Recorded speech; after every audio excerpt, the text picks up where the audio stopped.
Damn, that's crazy. I'm gonna be the host now. Well, never thought I'd do this. All right. So it is 3:33 over here in Houston. Um, I got my boy Zeno here. We got a special guest. We got Dev. Yo. He is known as the podcast journeyman. He goes anywhere where sports are being spoke. Go ahead and tell them, Dev, where they could be able to find you. You can find me at my own channel, Da Vinci Sports. Just made it brand new. You can also find me on TikTok.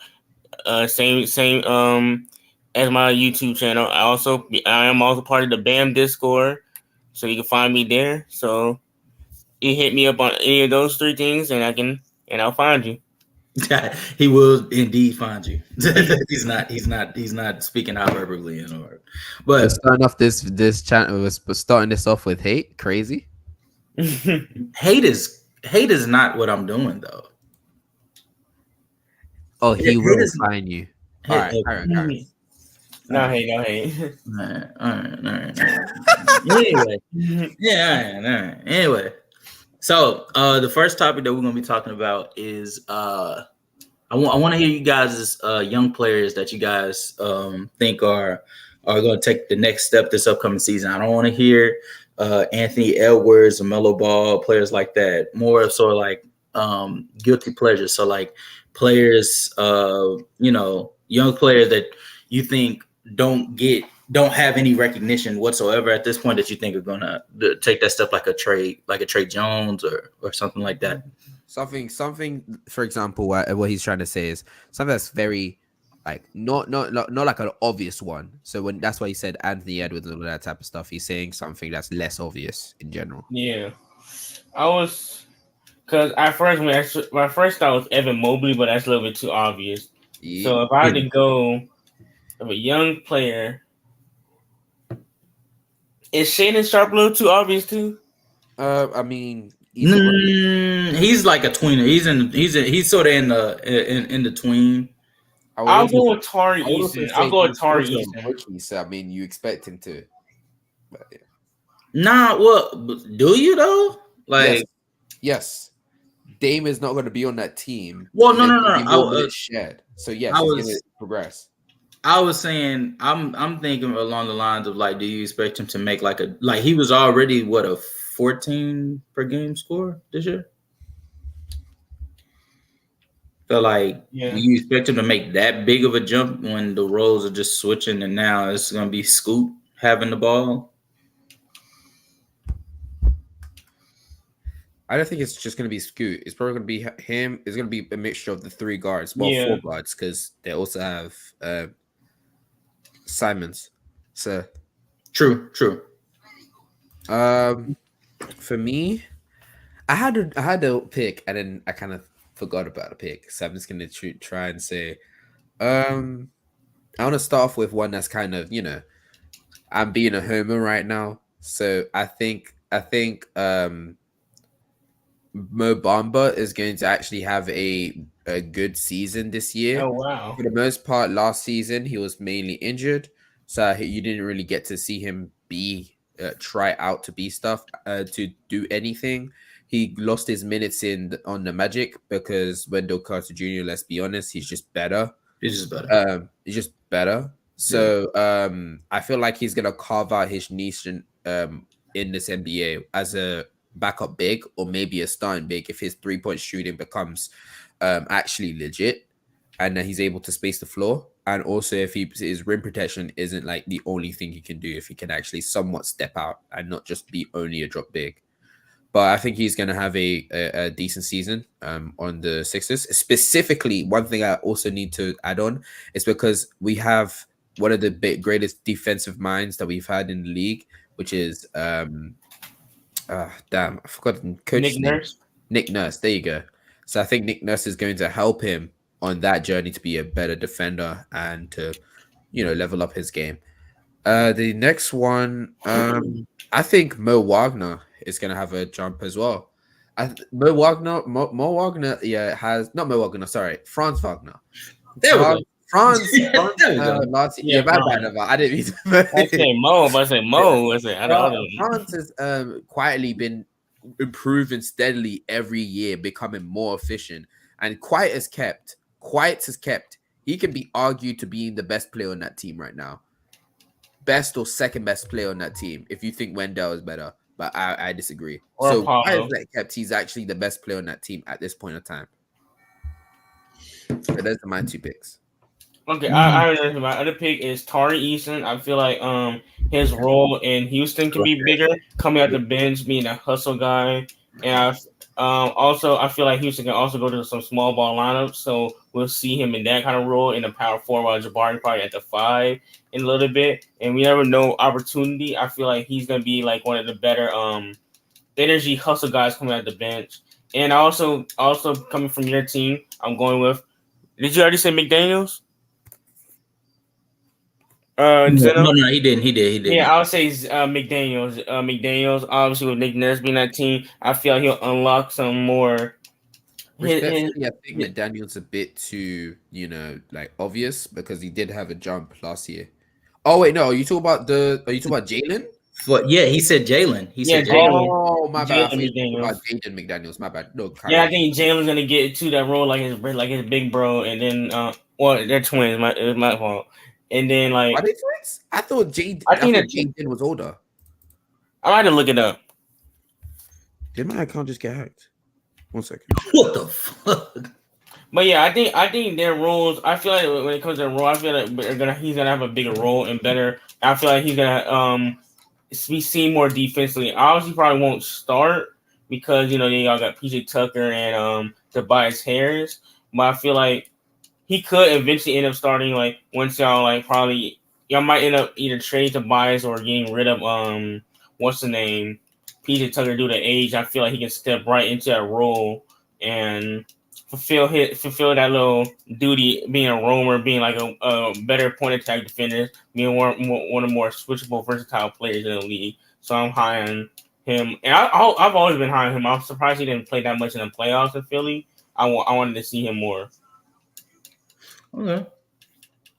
Yeah. So randomly, my Discord just decided it would be a good idea to just remove itself. They've been having hacks over. They've been having hacks over there. Yeah, but yeah, carry on. So I only got one that really comes to mind. I wanted to say a second one, but I feel like enough people talk about what's his name, Herb Jones enough to where he's not going to blindside you with his development.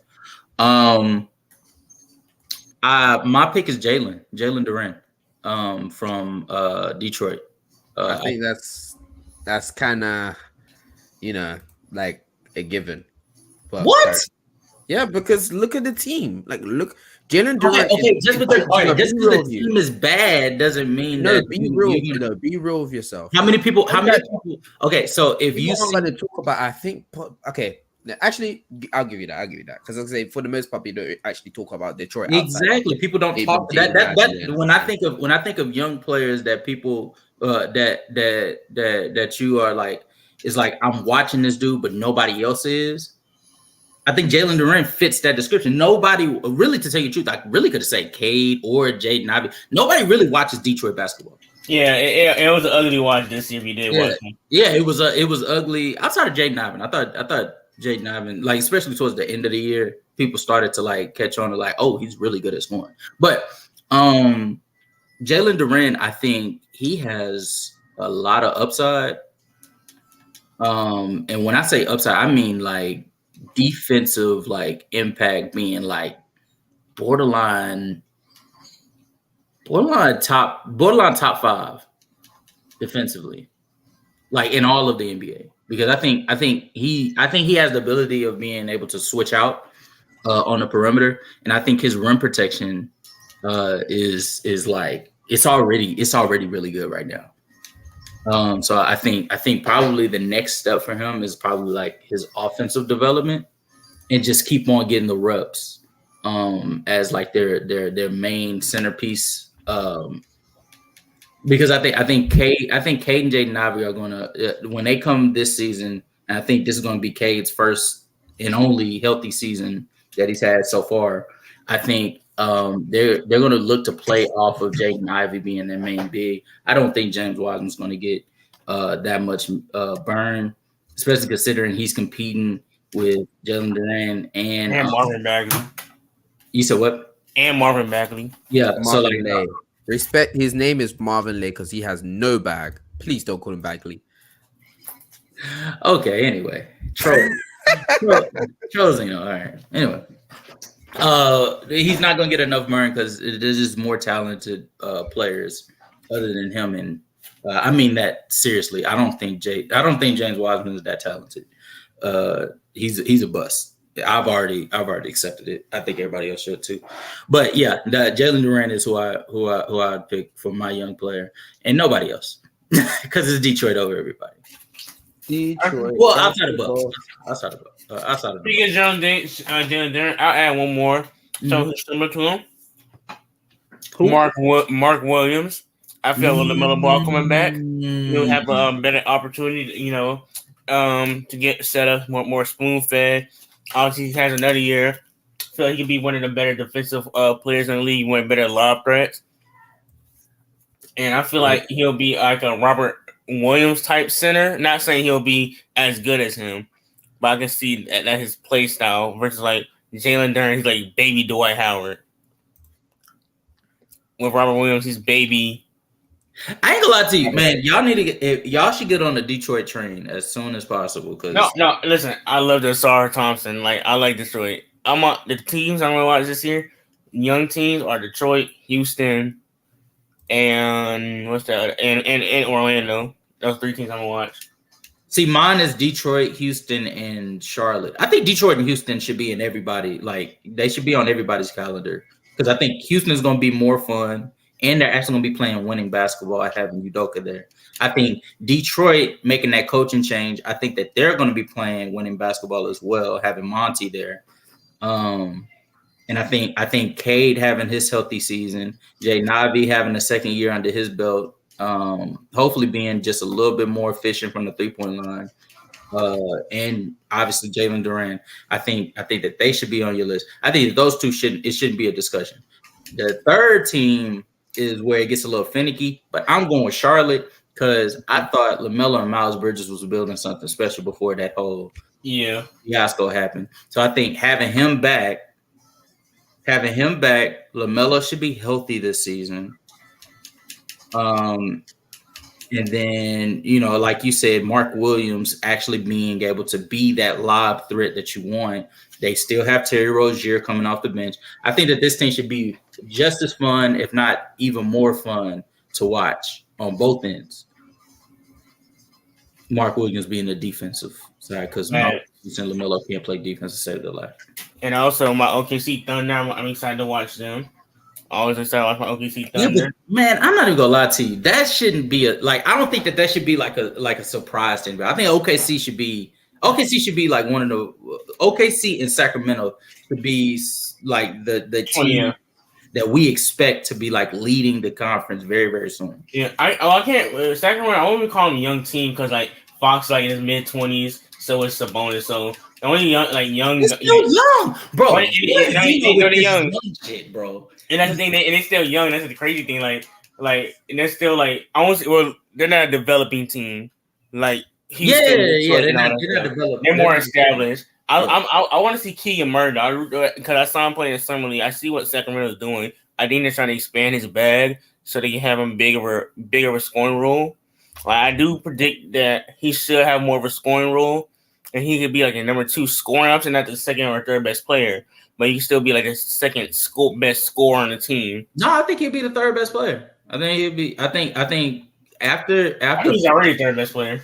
I think after Fox and Sabonis, I think Keegan, if he does what he did in Summer League, and I'm not talking about scoring, but I'm not talking about like the points per game, but if he's the scorer as efficient and being able to take players off the dribble like he was in the Summer League, I think there's no question he would be the third best. He'll be the third best player on the team. Without a doubt, I think he's one of the best shooters in the league. and with him expanding his bag, he's gonna make your offense a lot more dynamic. And I think also in the playoff when playoff time comes, he'll give you another option, so the offense could be even greater. Because we've seen at times where the Warriors, they were just sagging offensive bonus, and Keegan Murray, he didn't had the best series, shooting wise, because confidence. Now he's having the year more confident. Now we can see him attack the rim more and make the offense more dynamic. He's it too. Oh yeah. He's sneaky athletic too. Mm-hmm. I'm with you. All right, so the next thing we're going to talk about is point guards. We're going to talk. We talking about all these players, and the majority of the players that we're talking about, these are guards. And we want to talk about the top 15. All right, so Zeno's going to kick it off. He's going to give us the first. We're going to go from 1 to 15. Oh wait, we're starting with that 1st and not. Okay. Yeah. It lined up that way, so that's the way we were doing it. That is literally this is like we're going in order, and it just popped up that way, so that's the way we're doing it. So Zine, we're going to me just out of nowhere. Thank you, friend. What a great host. Okay. We should start over here already. L host. Don't do this. Don't start this. Don't start this. Anyway, this is not what we're doing. All right, so can we just start putting the names out first so that we know like the ones that I think could be in here? Well, all right. So that's why you're gonna start first. Dev's gonna start second. I'll do third, and we'll go in that order. All right, 1 second. So,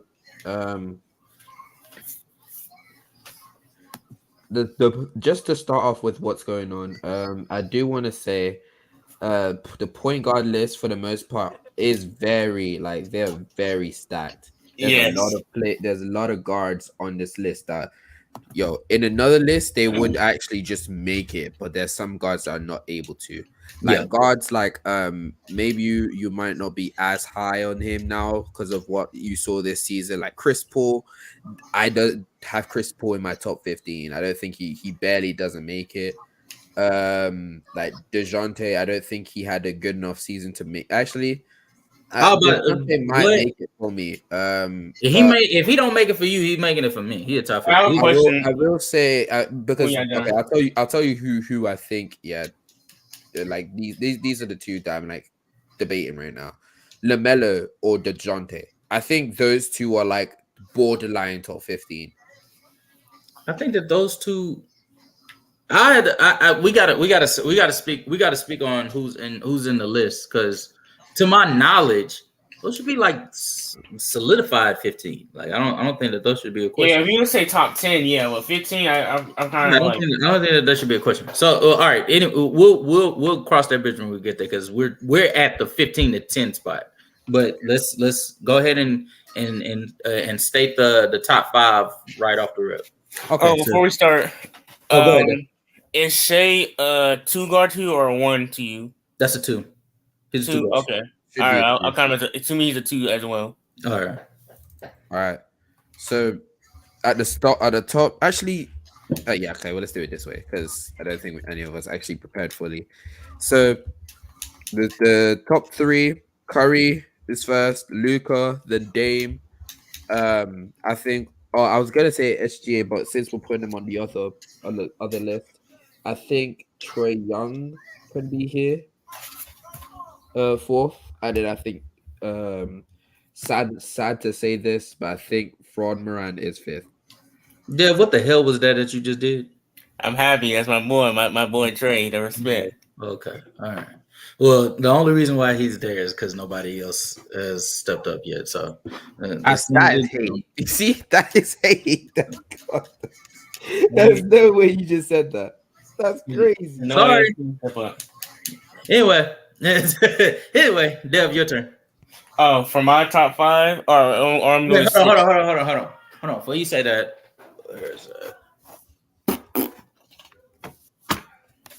or am I doing my top 5 or 6 through 10 now?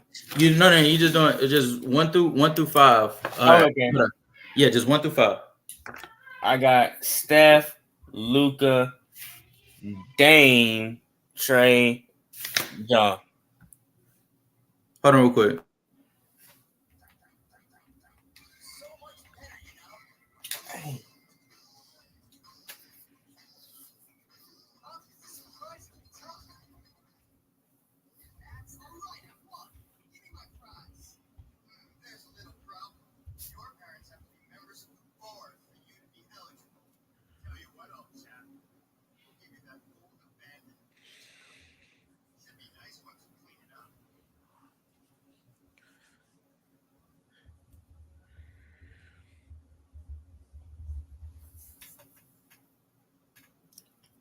Paul Reed. Actually, okay. Paul Reed's another guy that he can jump. Yeah, I think he's gonna make a jump, but like I'm not gonna sit here and I already said a homer pick for as Mo Bamba. I don't want to say another homer pick as my second. Yeah, you could be like he's gonna be like Draymond Green. Like he's baby Draymond All Green. right, you hearing this, guys? It was not me who was saying this. I hope you guys out there, baby Draymond Green, Paul I'm Reed. a Sixer fan, but he's the one saying he's gonna be Draymond Green. That never came out of my mouth. So none of I you said baby Draymond Green. Like, you know what I mean? Just like all over the place, playing defense. Let me stop. I just wanted to make sure that's made. He was like, if you say that's crazy, so you're saying, listen, I'm never like he said, guys, I never say he'll be a top 15 top defender all time. I never said anything either. I just want to make sure that the world knows that it's not me who said that. Hey, it can and it will.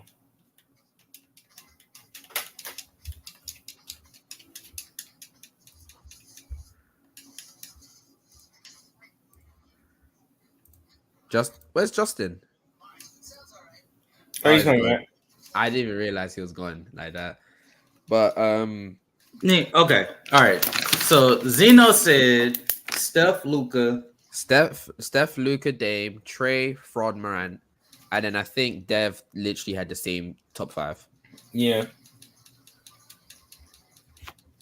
If Shea was considered a point, he'll be at 4. No, I'd have it for you. Yeah. I have my 5. Oh yeah. Yeah. No, I agree. You're weird, so you don't have him 4. I forgot. Okay. All right. So this is what we're doing.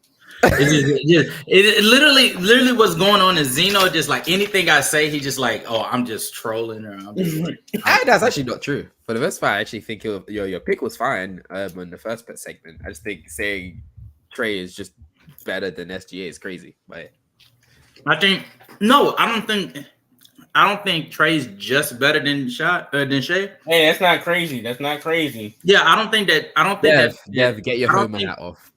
I don't think that Trey is just better than Shea, but I think that the fact that Trey's passing ability is what takes it over the top for me. I would understand, but with Shea being one of the league's best slasher outside of probably Giannis, while having like I think he got to the rim. I think higher than anyone else in the league this year. I think he had more attempts at the rim than anyone else in the year, and being quite efficient at it, while also having a really good mid range. The only weakness in his game was 3-point shooting, and even then he decided to cut off of that while being a good playmaker. Yes, he does hold the ball too much.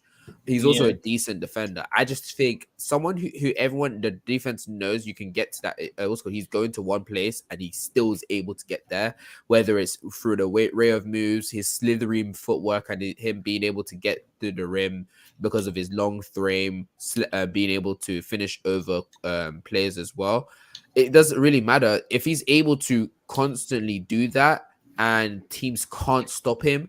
Let's not even talk about the fact that the team doesn't even have floor spacing. Like, you know what their best shooter is? Isaiah Joe, and he's coming off the bench.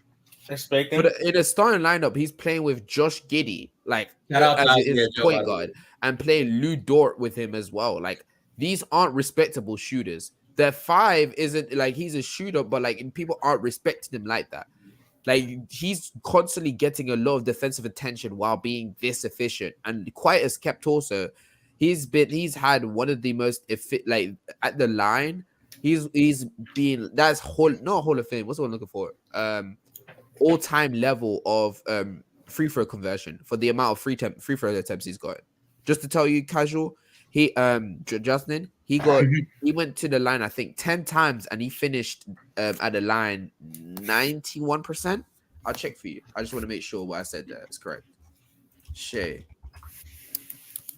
It should be 91. 90.5. So yeah, 90.5%.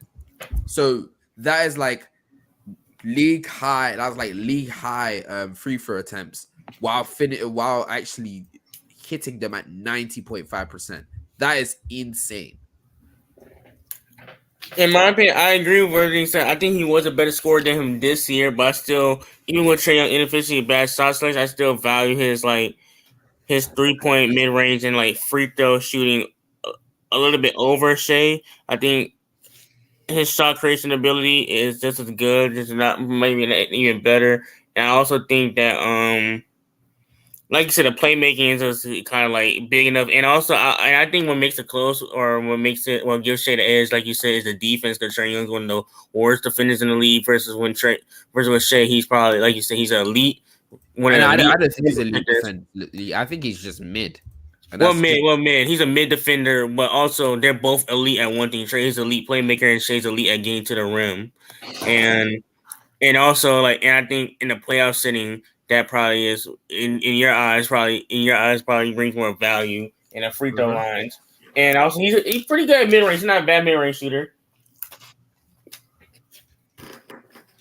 But yeah, but based on this season, I think they're both one of the best guards in the league. And I think Shea's getting better. I think I don't know, will he average 30 this year again? Maybe not, because Chet is coming and he's gonna be an offense. I think he still could be a 30-point per game scorer. I just think I think that defensively, it's not a discussion. I think Trae is worse than worse. Trae Young versus anyone defensively. I'm crying. Yeah, I think he's worse. I think he's worse than worse. But the only person Trae's better at defense is probably Isaiah Thomas, the Celtics one. That's it. But I think that Trae is so much better on the playmaking end than Shea. I leverage that higher than the fact that Shea is a mid defender compared to Trae. Well, no. Compared to Trae, Shea is like defensive player of the year, but compared to Shea's like playmaking, I think that Trae is Trae's Trae. Like playmaking wise, Trae is like a top 3 playmaker. Is it fair to say in top 3? I want to say top 3. I think Luka's better. I think Jokic is better. Yeah. I think 3. I think he's just top 3. Wait, Jokic, Luka. Wait, one second. Jokic, LeBron. You think LeBron? Jokic, Luka. I think Trae's a better playmaker than LeBron now. Okay. I wouldn't argue. I wouldn't be mad if you said that. I'm not gonna lie to you. I think so. I think and LeBron is the only. I think LeBron, Luka. We talked about this last episode. I think that the playmaking like in the league sort of stops after the LeBrons, the Lukas, the Trays. Respect James Harden. I think he is. I think he is a PNR merchant at this point in his career. Hey! It was our system. He's actually relax. Yeah, but I know this season made him seem like he was John Stockton, but relax. No. I don't think who's a PNR merchant? You know who's an actual fraud? Who? That boy Tyrese Halliburton. Oh boy. Yeah. I can't wait until we get to him. Actually, I like Tyrese Halliburton. I love his game, but people wait. Don't say anything. Oh, you're right. I'm going to get to him later on. We're gonna get to him. But I agree. To sum it up, I agree with you guys. I think 1 is Curry, obviously. 2 is Luka. 3 should be Dame. 4 is Trae, and then 5th by default is Ja. But moving on to 6 out of 10. Who you got? Okay, so I started my 6th with Kyrie. I think it's still, yes, with his off-court actions, it's kind of hard to rank him. It's kind of because of his, it's just genuinely hard to really rank a player with that off-court issues. But when you talk about strictly basketball, Kyrie is still one of the most talented scorers in the league. When he's getting to the rim, he's probably one of the best guard finishers we've ever seen. His mid-range is still automatic. He can get to his spots really well because of the fact that he's less flashy with his dribbles and he's more focused on getting to a certain spot that you can't stop him with his all-time level of ball handling. And then quiet as kept, his 3-point shooting is one of the best that the league's ever seen as well. So he's elite at all levels, all facets of scoring. His playmaking is good. Can he playmaker at a double team sometimes? Yes. It's not elite or even great, but I do believe that he's not. If you have him handling the ball, you're not going to see too many turnovers because of his ball handling and how great he is with ball security. Next is Jamal Murray. Honestly, in a regular season, if you were to say this, Jamal Murray would be closer to 10. It would be probably around 10, 11. But I can't ignore what he did in the playoffs. I think he rose significantly. Granted, a lot of his shots has been just assisted by Jokic. And for example, his 3-point shooting was mainly assisted by Jokic passing him getting open threes. But that shot creation in the mid-range, his tough shot making consistently, even down in the Lakers series when they needed it. His playmaking when it was in the finals was really good as well. And to quiet as kept, he's not like a weak defender. He has a strong body, and so he's a strong 6'4" point guard. So he's not able to really be abused like you think he is. So he's actually not that bad defensively. I think he's actually a good defender. And average. I'll say he's average. Fox. This is a welcoming out party for Fox as well.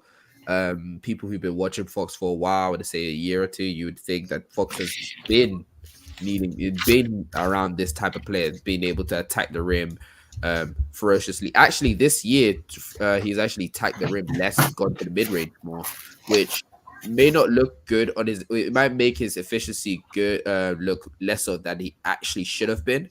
Because really and truly, I think if he had been more aggressive to the rim, his efficiency would have probably gone up. He was hurt. I know he was hurt as well, but and also in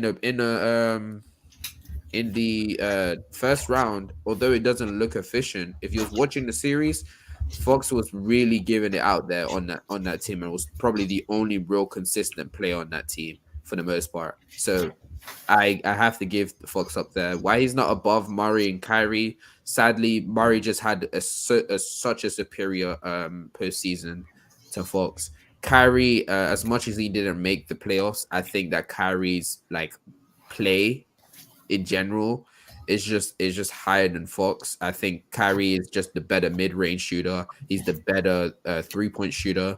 I think Fox is the better slasher. But I think that also the passing is not really I think it's a mid-off in the passing. I think they're both good passers and playmakers. And then I would say they're both good defensively, but specifically Kyrie is probably more valuable simply because of the fact that Kyrie is probably the better off-ball player. Bronson also skyrocketed as well. No one would have thought that Bronson. It looks weird because I have Bronson at 9, so you may think well, he skyrocketed. He didn't really mean much, but really and truly, he went from being a backup point guard to being a top 10 point guard. He improved in every facet of his game for the most part. His playmaking took a huge leap. His mid-range took a leap. His post game became more refined. Him getting to the rim was going a bit better. His 3-point shooting was decent as well. I think that he was the engine that let that Knicks team run, even when his pieces around him wasn't working as well. He was trying to, struggle his way through that series. And to be honest with you, without his efforts, I think they would have been even. I think they would have been swept most likely. So Brunson is at 9, and then at 10, I'm actually struggling at 10 right now because really and truly, I'm seeing names. Come on, you know the name. You know the name. I have to say the name, and I don't want to. I want to use someone else, but that fraud, not Darius Garland, that fraud, Tyrese Halliburton. All right, let's talk. Wait. What? Yes. Oh no! How is he better than Darius Garland? I think Darius Garland showed. Well, no, scratch that. How is he better than Harden? No, I know because I had Harden as a shooting guard. My bad. I have Harden as a shooting guard. Okay. I have Harden as a point guard. Because Tyrese Maxey should be the point guard because he's literally 6. But hey, yeah, if you have him as the point guard, I wouldn't be mad about it.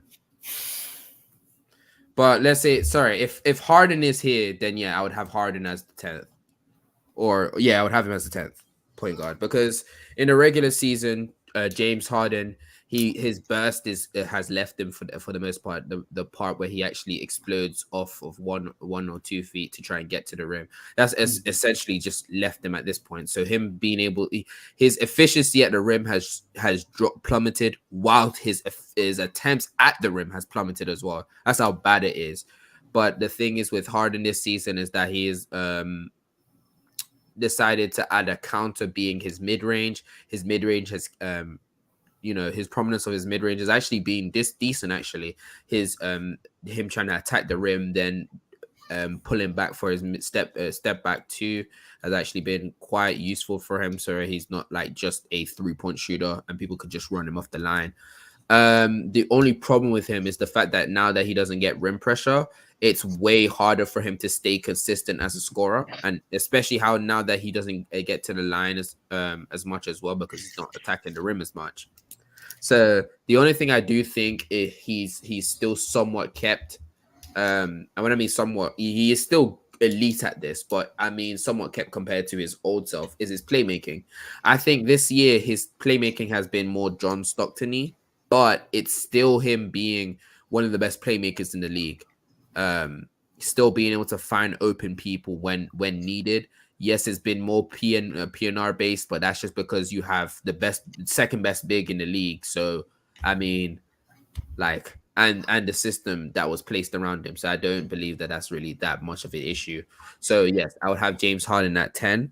Really and truly, I do wish I could push him higher, but I think that playoffs of him being very inconsistent, especially even in the first round, his inability to attack the rim on the first round as well, is why I genuinely have to have him at 10. I wish I could have him higher than that.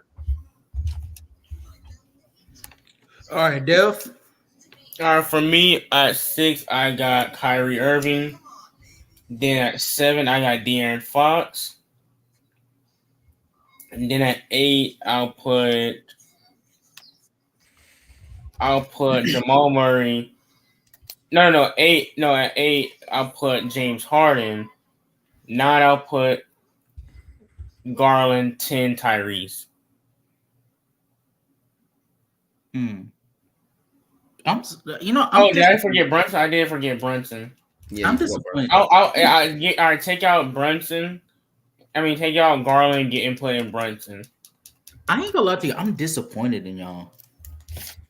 I am disappointed in y'all. Like, seriously. I am disappointed in y'all because y'all have forgotten not one. And y'all I had to correct you on one of them, but y'all messed up on 2. So you messed up on James Harden because you know, but like I understand it because Tyrese Maxey should hypothetically, because of his height, be the point guard, but obviously we know that wouldn't be the sad thing is I'm the Sixers fan, so I should know this, but sorry, I'm so used to Harden being the shooting guard that I just let it be his shooting guard. And that's fine. That's fine. I don't blame you for that. But I think y'all also forgot about another dude out there in Milwaukee in Drew Holiday. I didn't forget about him. Oh, okay. Well, yeah, then y'all are making a huge mistake. I got Drew at 6. I think Drew is. I think 6. I think Drew being as good as he is defensively, and I could sit here and rave about it, but I think we all, as basketball knowers, we understand what Drew means on the defensive end to not just the Bucks, but as far as the NBA goes. I think as a playmaker, I think outside of James Harden and probably Darren Fox, to me, I think Drew Holiday is a better playmaker than Kyrie or Jamal Murray or even Jalen Brunson. Wait. So we have Curry, who's a better playmaker. Luka is a better playmaker. Oh, no. I'm talking about strictly the 6 to 10. I'm just scrolling down to see which one. No. Okay, so I think Steph is a better playmaker, obviously. Luka, Dame, Trey. I think Drew and Dame. I think Drew and Dame as a playmaker. No. I mean, but you know how I feel about Dame. You know how I feel about Dame's playmaker, so we ain't got to go into that. Yeah. But even if that's the case, you would have then in the postseason, you wouldn't have seen so many issues with your Bucks offense. If Drew Holiday was that great of a playmaker. But we talked about this. I don't pin that on Drew. I think Mike Budenholzer not making the proper adjustments to Eric Spoelstra's press. I think that was the pressing issue. I thought the Bucks were just fine with Drew Holiday playmaking. Because even at the end of the games, they had a lead, like a pretty nice lead. Yeah, I get that. But I'm probably just lower on his playmaking than you think, because you sat here and told me that he's as good as. Oh, Trey is a better playmaker as well. Yes, I think Ja is a better playmaker. We just got to disagree on this. Jamal Murray also had a better playmaker. I don't think Jamal Murray is a better playmaker than Darren Fox. So I don't think that's crazy. I don't think that's crazy in my opinion. Yeah, I don't think Jamal Murray. I think Jamal Murray. If anybody on here, and I hate doing this, but if anybody is a beneficiary of having a co-star that is arguably the best player in the world, it's Jamal Murray. Fair enough. Jamal Murray. I think it's that. Right. Okay. So, I got Drew Holiday at 6. I think the scoring output that he was able to produce. Actually, I might want to move down Jamal Murray, but anyways, I don't know why I have him 6. I actually don't agree with that. I probably have him like 8. Well, I mean, you're off the cuff right now. Like, you're off the dome. So, there's some players that you didn't, I won't say study. If anything, like, next time we do our list, I might actually just throw it out there and explain. But yeah. But I got Drew at 6 because I think Drew defensively, I think that is far more impactful than any of the other guys that I have 6 through 10 can bring. I think he's a good enough playmaker to where like you were saying about Kyrie, I think that's the case with Drew. I think scoring wise, you do not want him being the number 1, number 2 best scorer on your championship team. But defensively, he is so good as a point of attack defender. He is so good as a help defender that it's really, really hard for me to be able to put the next person over him, which is James Harden. I think James Harden as a playmaker, outside of the obvious 3 that we've already established, I think that he has a right to say that he could be the 4th best playmaker in the NBA. Obviously this season, I think he was a pick and roll merchant, but like you said, the fact that you have, if you have somebody as dominating as Joel Embiid is on the offensive end, it'd be sort of illogical for you not to go to him as many times as you can, especially when it's working at that high of a rate. I think that James Harden as a scorer, I think although his numbers went down, he became more versatile on the scoring end. I think on the defensive end, quiet as kept. He has made I won't say plans, but he made an adjustment in his game for him to be able to defend more in his space, which is in the post. So he's way better. He's way better utilized there, especially at this point of his career, and he knows it. And so that's usually where you'll find his defensive impact. So I think that he's 7th. I think Kyrie is right behind him. I think scoring wise, Kyrie easily is the better scorer out of all of these people. But I think playmaking wise, I think he leaves a lot to be desired, and I do think it's something to be said with him being outside of Trae Young and Dame, him being in that ilk as one of the best, as one of the worst defensive players in all of the NBA. I think Darren Fox is right behind Kyrie. They're interchangeable. So if you disagree, you think Darren Fox is not you guys, because obviously you don't have him there, but if anybody like that listens thinks that Darren Fox is better than Kyrie, I'm willing to listen, and it actually like plays in my head on who I would choose between the other, because I think Darren Fox is a better playmaker. I think he's not a better finisher than him, but as far as getting to the basket like goals, I think Darren Fox is one of the best. I think defensively, it's not a question. I think Darren Fox is a better defender. So you could really sway me on that. It just really depends on how big of a scoring impact do you think Kyrie has, like with his efficiency and with his efficiency not changing no matter how many shots he puts up. I think that matters more to me. But if playmaking and defense matters more to you, then Darren Fox should be your guy. And then my last is Jalen Brunson, 10 at 10. I think Jalen Brunson had a better season, regular and postseason, than Jamal Murray. I think Jalen Brunson as a playmaker, I don't think it should really be much to debate about. I think that he's a better playmaker than Jamal Murray. I think that he, as a scorer, has shown to be more versatile than most of these people outside of Kyrie and just Kyrie.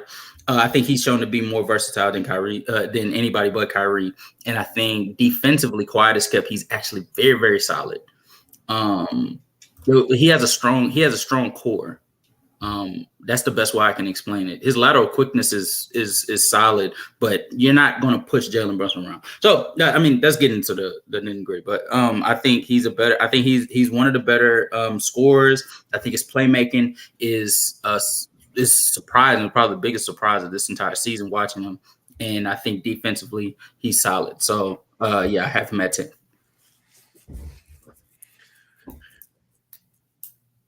All right, Zeno, we got 11 to 15. I'm gonna top this out. Pause. Okay, so for 11, 15, I did so I finished it off with Brunson, right? Mm-hmm. No, Harden, right? So you finished off with Harden. I did Garland, Halliburton, Holiday, probably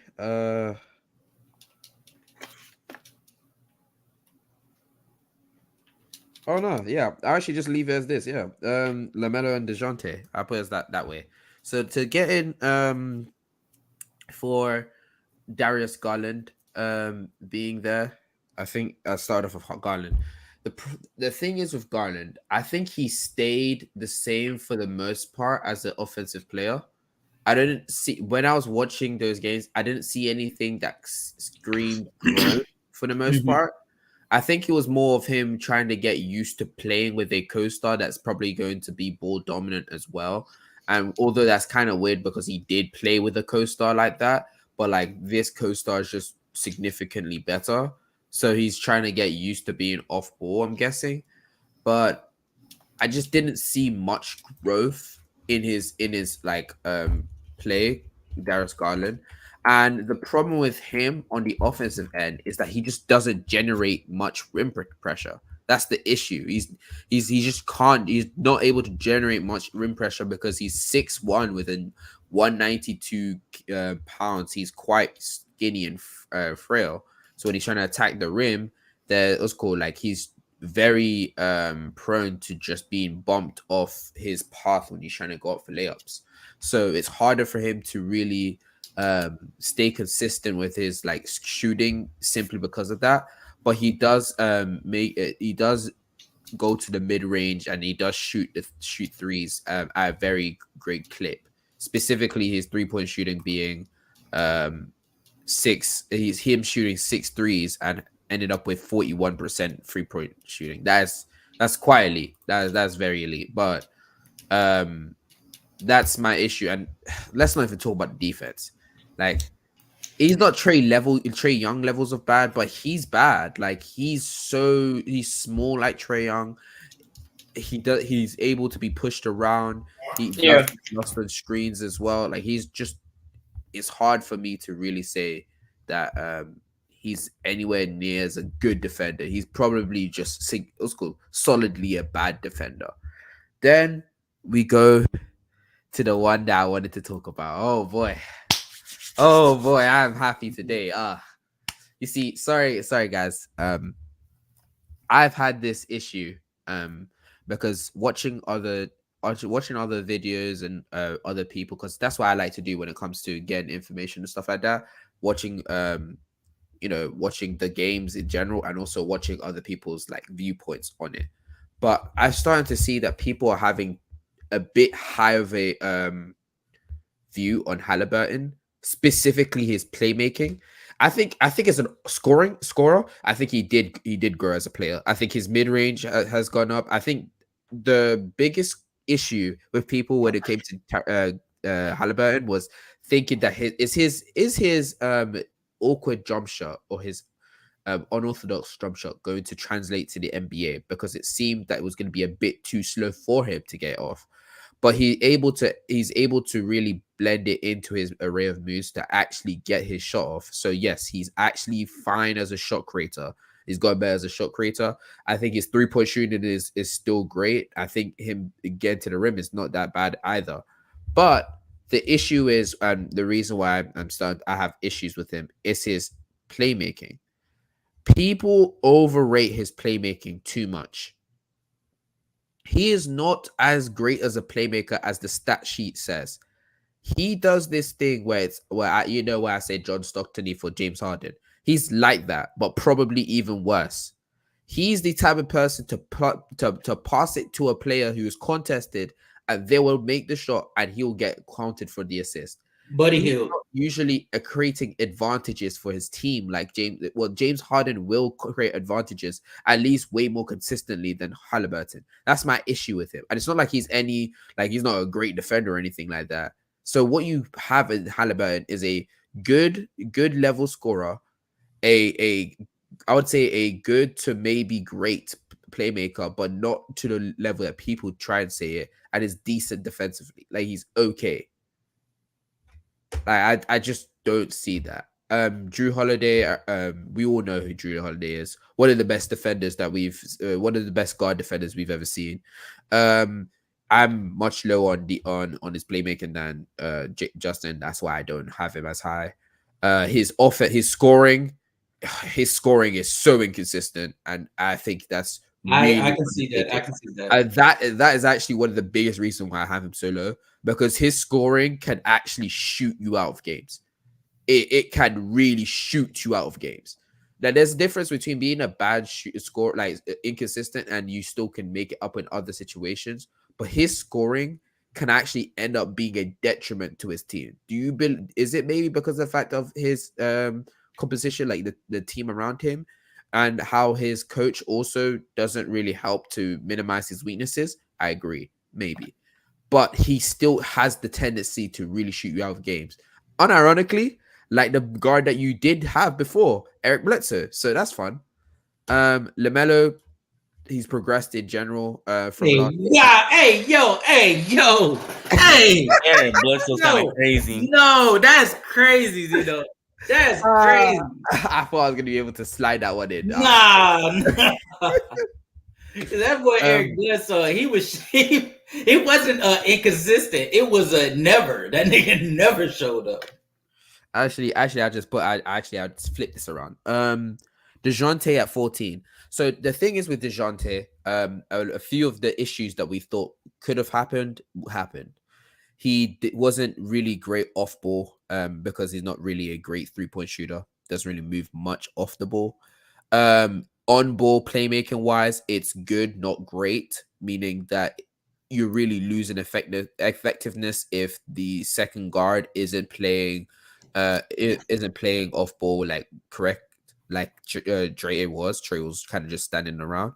DeJounte wasn't able to really punish those like switches and stuff like that with playmaking to the level that you would want from his secondary creator. I think him attacking the rim was quite decent. I think his mid range isn't bad; it's good. I'd leave it as good. I wouldn't say great. His 3-point shooting is mid. And I think he defensively he's a bit overrated because people do think he's like a lockdown type of guard.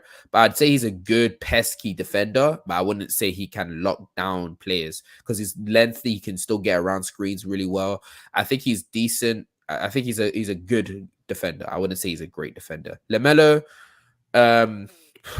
like for LaMelo, I won't lie to you. For the most part, I haven't really watched much of LaMelo, but of the few games I've seen, his he has progressed as a playmaker. He's progressed a little bit. I think as a 3-point shooter, he's become a bit better as a 3-point shooter. He's still bad as a rim finisher. He's still not that efficient as a mid-range shooter. And defensively, he's still not to the point where we thought he could be, because with the size and the intangibles, the size and the length that he has, oh my God. He should be able to be a better defender than he actually is. And I don't think he's putting the work or effort on that side. So that would be my top 15. All right, Dev. It's on you. I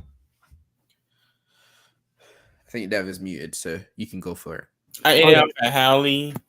So my top to finish off, I put Drew at 11, LaMelo at 12. Drew at 11, LaMelo at 12. Did I forget anyone else? I put Brunson in 8, Howley at 9. Oh no, Garland. I forgot about Garland. No, Garland at 11, Drew at 12, LaMelo at 13, 14. I put DeJounte. 15. Who's in your top 15 again? 11 through 15 Zeno? 11 for 15 is Garland, Halliburton, Drew, DeJounte, and Garland. No, not Garland. DeJounte and LaMelo. There you go. And 14 and 15. Am I forgetting about someone? I don't know if I'm forgetting about someone at 15. If someone didn't. You are. Both of y'all are. But Van Vliet, if you want to. It's not Fred. No, it's not Fred. Ew. He played for the Celtics. Oh, Smart? Yep. I put Smart at 15. Not gonna lie to you. If we move LaMelo.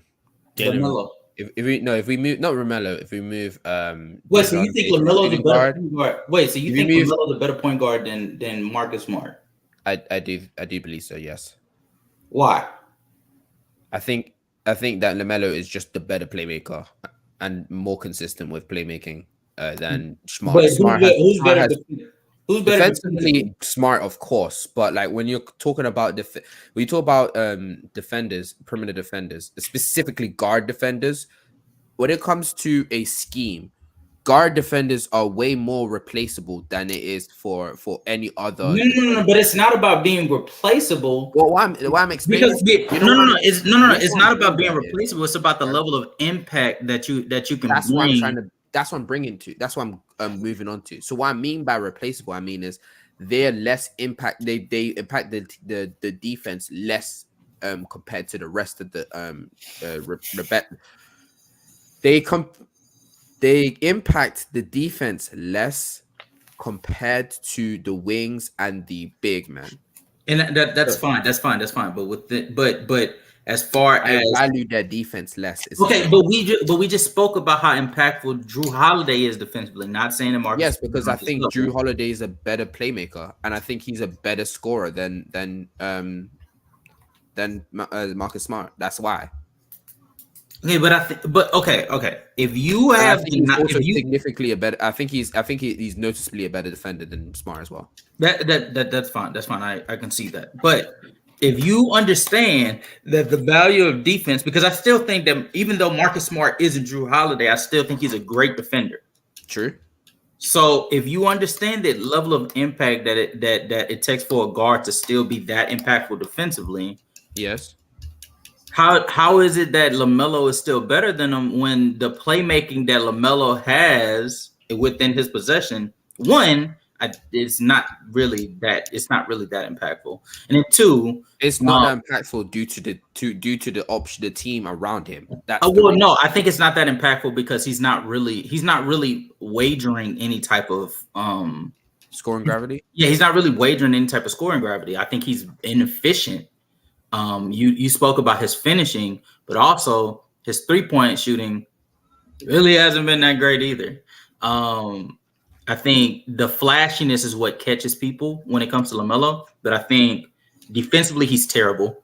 Offensively, he's mid, and that's being generous because he's inefficient while putting out mid numbers, that's not even matching or what he's doing. Like he's doing between the legs lobs, like that's his 10th assist. When in actuality, it's like his 5th or 6th.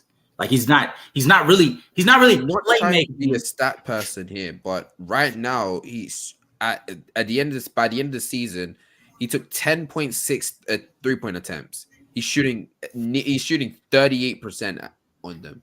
That's a huge amount of shots to be efficient. But, okay. If out of 10 of those threes, yes, 5 of them are from damn near half court, are you really impacting shit like that?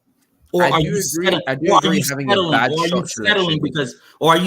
because you know that you really can't handle the contact around the rim? I do believe that, like I said to you, I do agree with the fact that yes, him being unable to finish through traffic in on the rim, I do think that's a negative. Yes, that's the reason why I talked about Darius Garland and about his inability to shoot from. We also agree that on the slashing and finishing level, that Marcus Smart is better than LaMelo is also right. I mean, Marcus Smart is not the person you should be hyping about when it comes to slashing, but carry on, yeah. I mean, it's not saying that he's also quite mid as a slasher, but hey, carry on. No, but okay, Marcus Smart is mid. LaMelo is bad. I do agree. No, I'm not denying it. I agree. Okay. So what I'm saying is we can see that Marcus Smart is a better finisher. Even though he's not necessarily who you would choose if you need somebody to go to the rim. Boy is shooting 60% at the rim. Jesus Christ, LaMelo. All right, Karen. But also, we've been giving flowers to these point guards to some of these point guards for their playoff translation. Do you know that Marcus Smart just finished producing his most efficient postseason in his entire career, while also still being quite inconsistent as a 3-point shooter? No. Watching the games, I was watching the games. He was quite inconsistent as a 3-point shooter. It was just that there were certain games that he would explode more in. For the most part, he was. It was, you know, it was specifically at one corner that it was like lighting it up from. I can't remember where it was. I think it was the left side or the right side corner. He was lighting. It had to be the right side because most of the time he was getting assisted by Jason Tatum, and you know Jason Tatum loved that right wing. Yeah. So that's probably the only part of the place that he was efficient at. And being dead us attacking the rim, he was hit and miss there as well. So I do believe he was efficient this season. I'm not going to deny that, but it was way more. It was less inconsistent. I agree with you than it was before, but it's still inconsistent. So he still put forth his most efficient postseason that he's in his career. Anyway. I'm just not as high on Marcus Smart. You're not high on a lot of players. You're not high on a lot of players. You're not high on Drew Holiday either. Like, golly, man. No. I'm just not as high on Drew Holiday as you. I think Drew Holiday being like 12 to 10 is not that bad, especially how talented. I think because his defense alone, you have to put him in the top 10. I don't think. Well, even if that's the case, putting him at 6 is insane to me. But okay. When the other player behind him is James Harden, who we know is a career playoff dropper. You know, just like Drew Holiday is. No. He's a career play. No. He's a career playoff dropper in the thing that he does most. See, at least with Drew Holiday, his offense drops off. He still has a defensive end for him to impact, and he does more than just stand there. He's an impactful defender. So the offensive side you can deal with, because he's giving you something. When James Harden drops off, stop. When James Harden drops off on his scoring, inevitably at this point in his career, can you say that his playmaking at this point in his career is still good enough to where it can be able to? It can be. I genuinely do believe if the team is correctly built around him, he can be your primary playmaker on a championship level team. Yes, I do believe so. I believe so. That says it all for me. That says it all for me. I don't think he dropped too much from his playmaking peak in Brooklyn Nets. I think the problem with James Harden at this point in his career is if he's not scoring, if he's not able to tap back into that energy that makes him like an elite scorer, to where you have to double him, you have to give like him max attention. He's not able to play make well enough to where his team is still able to function properly. That's my opinion on Harden. I still think he's a good to great playmaker, because I think that he can pass very, very well. But part of playmaking, and this is something that a lot of people have to start acknowledging, is a part of playmaking has to do a lot with your offensive gravity. Mm-hmm. So whether it's scoring, or if you're like Jokic and you're just your main gravity is the fact that you're able to make the pass no matter what type of defense is thrown at you. Like, you have a gravity in some form, in some way, shape, or form. When it comes to James Harden, his happens to be scoring. He's not the greatest scorer anymore. So he doesn't have that gravity as much anymore. Like, you remember the first episode you said, I don't understand for the life of me how we won that game against the Boston Celtics. Oh, yeah.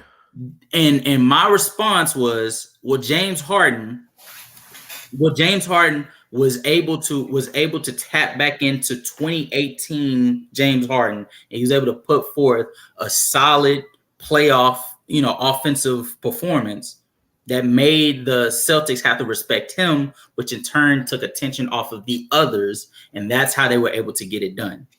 I think it's more due to them just refusing to attack the rim. That was. I think that played a role in it too. But we also acknowledge that the Celtics were still the best defense in the playoffs. I agree with you, but I personally believe, and I'm going to say again, I personally believe that even with James Harden going off for what he is, the fact that us as Sixers on that game one, we had no rim protection. And they're having their way with us in the first half. Pause, by the way. But then, what's called in the second half, they just seemed to not attack the rim as much as they did in the first half. Confused me, and that's why I said that I still haven't had a satisfactory answer for that, because they should have attacked that rim way more than they did, and it's still confused to me. That's my main reason for that. But I do that definitely played a role. But going back to I think Marcus Smart defensively is good enough, and then offensively, his playoff translation, especially this postseason, he was shown to be more efficient. Given it was less shots than it was for the past 2 years, so it was like 11.2 versus like 13. He was able to be more efficient outside of the 3-point line, because I think he took like 11 shots. He made like 3 of them outside of the 3-point line, and he made 2 like at the 3-point line. So he was just efficient. He was more efficient this year than he's ever been. So and also he was a very good defender as always, and playmaking wise, quiet as kept, he was probably Like, he was probably the only reason why they were able to get the ball to Robert Williams, because Jason Tatum was losing the ball consistently. Jaylen Brown, don't get me started with that. That fraud on offense. Don't get me started with that elementary ball handle.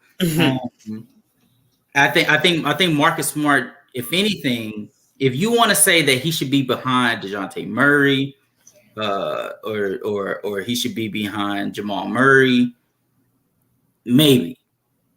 But that's as far as it goes, because I think his defensive leverage matters.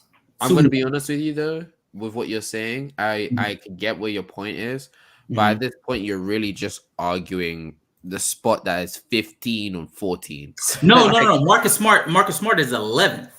I think DeJounte Murray is 12th. Wait. Okay, Karen. I think DeJounte Murray is 12th because I think defensively he's good to great. I think playmaking, he's solid. And I think scoring, especially what he showed in the playoffs this postseason, I think he's actually got a lot more to him than we realized, or I realized. Okay, yeah, I was going to say, no, I've realized this since the bubble. But I think he got a lot more to him than I realized. So I think he brings more to the table than Jamal Murray, who comes right behind him. I think Jamal Murray at 13 is really the sweet spot for him, because I think... Did you say Jamal Murray twice? You did. No. I said Marcus Smart at 11, DeJounte at 12, and then Jamal Murray. DeJounte. Oh, wait, what? Yeah. Jamal Murray 13? I think Jamal Murray should be 13. I think that's a sweet spot for him. Now, if you say that Darius Garland is better than him, like I would disagree, because I think Darius Garland defensively is so bad, and I think Jamal Murray is solid defensively. And that's really what moves me, because I think they both have the same quality. I think Jamal Murray is a better scorer than Darius Garland, and I think playmaking wise, I think Darius Garland is slightly better than Jamal Murray. No, not slightly better. On the Cavs team, he's probably the best playmaker on the team. It's not probably. He is the best playmaker, but I think Jamal Murray. All right, if I can explain this in like a simple term, I think Jamal Murray's playmaking is overrated, right? But I think Jamal Murray's playmaking, like realistically under Jokic, has been underutilized because there's a far superior playmaker on your team. I think his playmaking would probably be more amplified if he was on a team where he was the primary playmaker. I mean, he is. He's the primary. No. Just because you come down the court with the ball does not make you the playmaker. You know this. And so I think what? I wanted to troll, but never mind. Oh, okay. And so I think Jamal Murray would be a better playmaker. Would be a better playmaker if he was on his own team, but I don't think he's a better playmaker than Darius Garland. But I think he is a better scorer. And I think defensively, I think he's better, whereas Darius Garland is just terrible. So that's my reason for having him over Darius Garland. And then I have Darius Garland over Tyrese Halliburton, because I think Darius Garland and Tyrese Halliburton playmaking is really on the same level. I think Darius Garland as a scorer is probably a little bit more versatile than Tyrese, but you could really sway me on that now that I'm thinking about it. I think both of them are quite interchangeable. Yeah, it really doesn't matter. And then defensively, I think both of them are bad. So, like, I really don't care between Tyrese. I think Garland is the better playmaker, but you can argue if Halliburton is the better scorer. And then I think defensively, Halliburton is a bit better defensively than Darius Garland, but it's in middle. Yeah. I wanted to be honest with you, the first name that I was thinking of, I was like, bro, he has to be 15 is LaMelo. And I heard y'all say his name, and the more y'all were talking about him, I'm like, okay, so because I actually watched Charlotte games, because once I found out that Miles Bridges was gone, first off, I bought the NBA pass because I wanted to watch games and Charlotte was one of those games I wanted to see, because I saw what they did in the play-in. Well, I saw what they did in the games leading to the play-in, and I was like, LaMelo and Miles Bridges should be one of, if not the show of the entire regular season. Like the lobs that they were throwing, LaMelo hypothetically, in theory, at 6'8", he should be fucking as close to Magic Johnson as we gonna get. You know what I'm saying? And then I watched, and LaMelo without Miles Bridges, he don't really have nobody. He don't really have nobody to like pass it to. So I was like, okay, if his assist numbers isn't there, like that's the reason why. But I was wrong. The reason why his assist numbers was not that high is because LaMelo misses some passes pretty frequently. Like, and it's not to a concerning level because I think the more reps he gets, he'll be fine. But I think he misses passes specifically in like corners and on the wing. He misses those because he's so focused. When he gets into a play, he's focused on seeing that play run through. So whatever shot is supposed to go up, that's the shot he plans on having go up. He does not look he does not play reactionary. So it's tunnel vision, you saying? Almost like? Say it again. Like tunnel vision, almost like? It's sort of like tunnel vision, but it's not tunnel vision from the standpoint of I'm only looking to score. It's tunnel vision from I'm only looking to get the job that was told to me to get done. And so I think that holds him back. I think defensively he's terrible. I think scoring wise, we already talked about that. I don't need to go over it anymore. I think he's inefficient. And I think that's that on him versus the other players. I think Tyrese Halliburton, even at his worst, I think that he is still efficient enough. And as a playmaker, I think he's better. I think he's a better playmaker than LaMelo, even if he's a PNR merchant, really a Stockton merchant. And I think defensively he's good enough. Like he's better than LaMelo. I think Darius Garland is a better playmaker. I think he's a better scorer.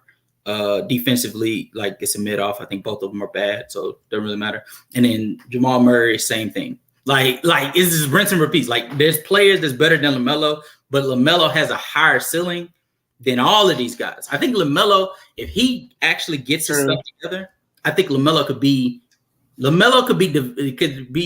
competing with De'Aaron Fox for being in like that spot. No, he doesn't most definitely have a lot of high potential. I think LaMelo Ball has been like what from 11-15? From your 11 to 15? No. You know, De'Aaron Fox is. I think De'Aaron Fox is 8th on my top 10 list. No, he's saying out the top 15 that he has one of the most highest potential. Yeah, I think LaMelo's not in my top 15, and I think he has. I think he has the potential to be not just in the top 15. But in the top 10, I think he's that good. I think he has the potential to be that good. I feel like he's lazy. He's lazy on really the offensive and defensive side. Like the stuff that he does now is really just raw talent. Like he's talented. He's really, really talented, but he doesn't try. Like he doesn't try to make the extra effort to make that extra read and make the better pass. He just does the pass that's on the playbook. He doesn't try defensively at all.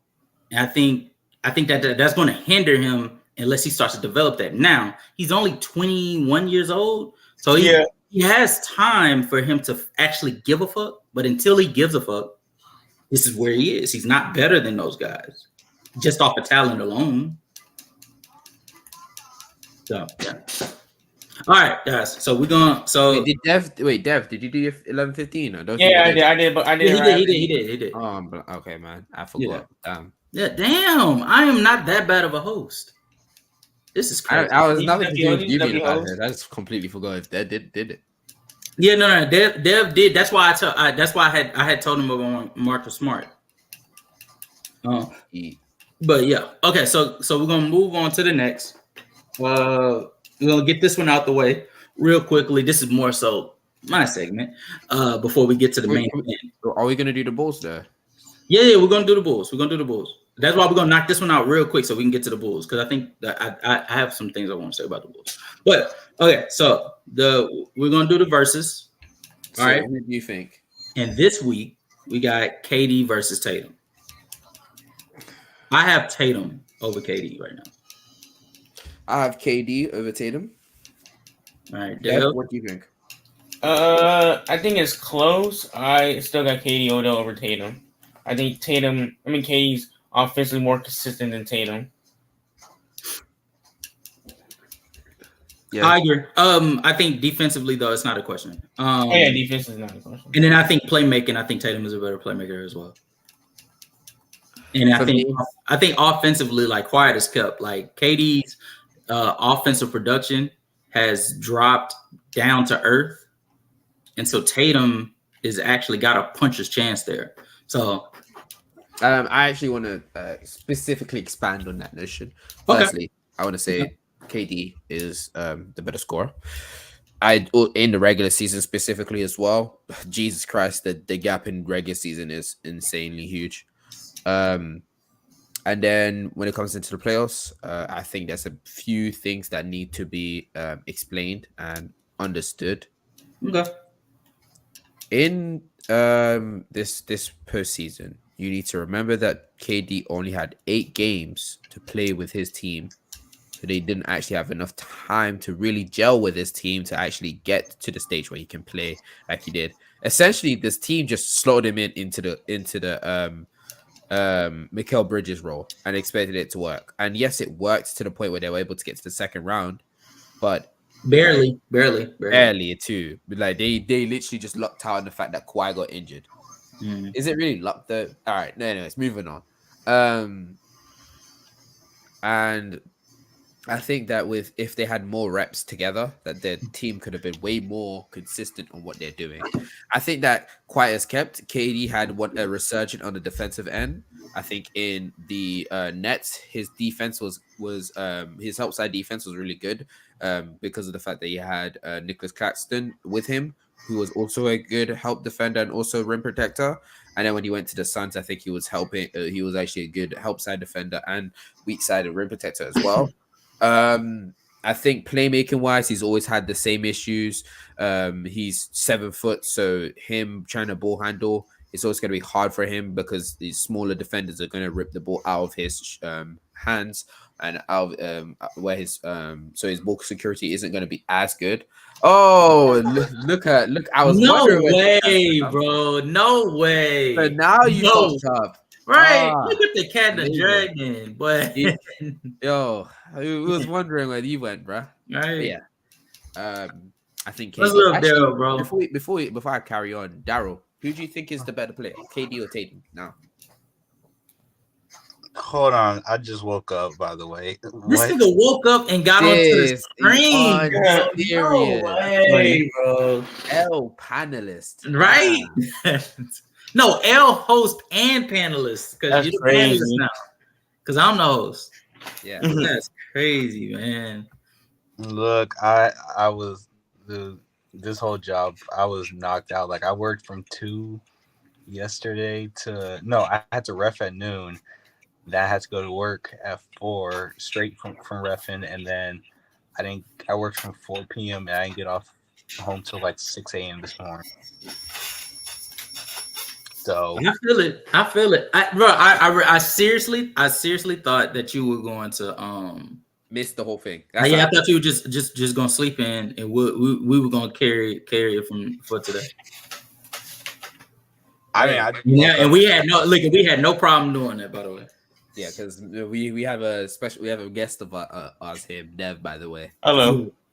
What's up, man? Nah, Justin heard in my voice when he called me. He was like, "Oh, dang, he don't sound like he gonna wake up." Yeah, nah, for real. I called him to talk about the topics and stuff, so I could write it down. And I could just hear it, like he sounded like he had just woke up. I was like, "Bro, don't worry about it. I'm gonna go ahead and set up all the shit, and I'll just see you when you wake up on the shit." But I didn't think it was gonna be like an hour and 20 minutes after the show started, nigga. If I had woken up like as soon as it started, y'all were gonna hear me like probably see me dozing off on camera, like. Yeah, that would look. I ain't gonna lie to you. That would have been a major troll on my side because I would have put you in the big. Oh yeah, you would have put him on the big screen. Yeah, definitely. For sure. Had look would have had you snoring and all that because Daryl be snoring, bro. Y'all never been in it, bro. Y'all haven't been. Y'all never been in the group call between me and him and Rodney. This nigga will fall asleep, won't say nothing.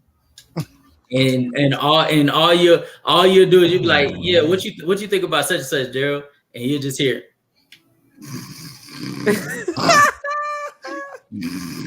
You be like, yo, nigga. All right, bro, go to sleep, nigga. Yo, Daryl, you good?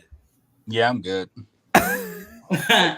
Yeah, so Daryl, what's your pick between KD and Tatum right now? Between KD and Tatum right now, Mm-hmm. honestly, I think from right now, Mm-hmm. I think Tatum's a better player. I think he's a better playmaker. He knows how to get his shot off a lot more. He plays a lot more aggressive than KD does, from what I've seen since he's been in the league. We know KD is dominant by creating his own shot. We know he can pretty much do anything on the court, being 6'10", 6'11". But I just feel like Tatum, he just has this he just plays with this aggression where he can create his own shot, create shots for other people, and which is why at such a young age he's been able to get far into the playoffs earlier than KD ever was too when he first came into the league. I personally disagree with what Daryl said for the most part. Not for the most part, but certain parts here I do agree with. But one of the biggest issues of Tatum is the fact that he tends to fall asleep at the wheel, and he's tend to be passive at times, and that's actually hurt his teams on many occasions where Tatum will essentially start taking the back seat to his team. And he would let, for example, he would at certain parts he would let what's called what did you say? Jaylen Brown. He'll let Jaylen Brown start handling the ball. He'll let Marcus Smart handle the ball. Derek White, even what was their sixth man? Do you remind me what the sixth man was? Malcolm Brogdon handled the ball, which that should be his responsibility to be doing so because he should. Yeah, but he's and that goes to my point of I think when we get to talking about players that's between 5 to 10, which is where Tatum and KD is, right? Yeah. Then we all agree. I think it becomes a which matters more to you, because I think KD is the better scorer than Tatum. I think that there's a sizable difference with that too. It might be as far as efficiency goes. I think that puts it over the top, right? I think that Tatum in KD's playmaking, you could make the argument that it's really nip and tuck, because I think that KD is a better. I think that KD is quietly a better passer, but I think as far as using your scoring gravity to create for others, I think that Tatum is better. So it really just it's nip and tuck there. Where I think the gap for Tatum over Tatum over KD goes for me is on the defensive end, because I don't value KD's defense as high as y'all do. True enough, I think KD has improved as a roamer. I don't think he's improved to the point of where it's really changing the game. I think his run protection is really his claim to fame on the defensive end, and I think that that is solid to like good to great. But I think Tatum is one of the best defenders in the entire league, on ball, off ball.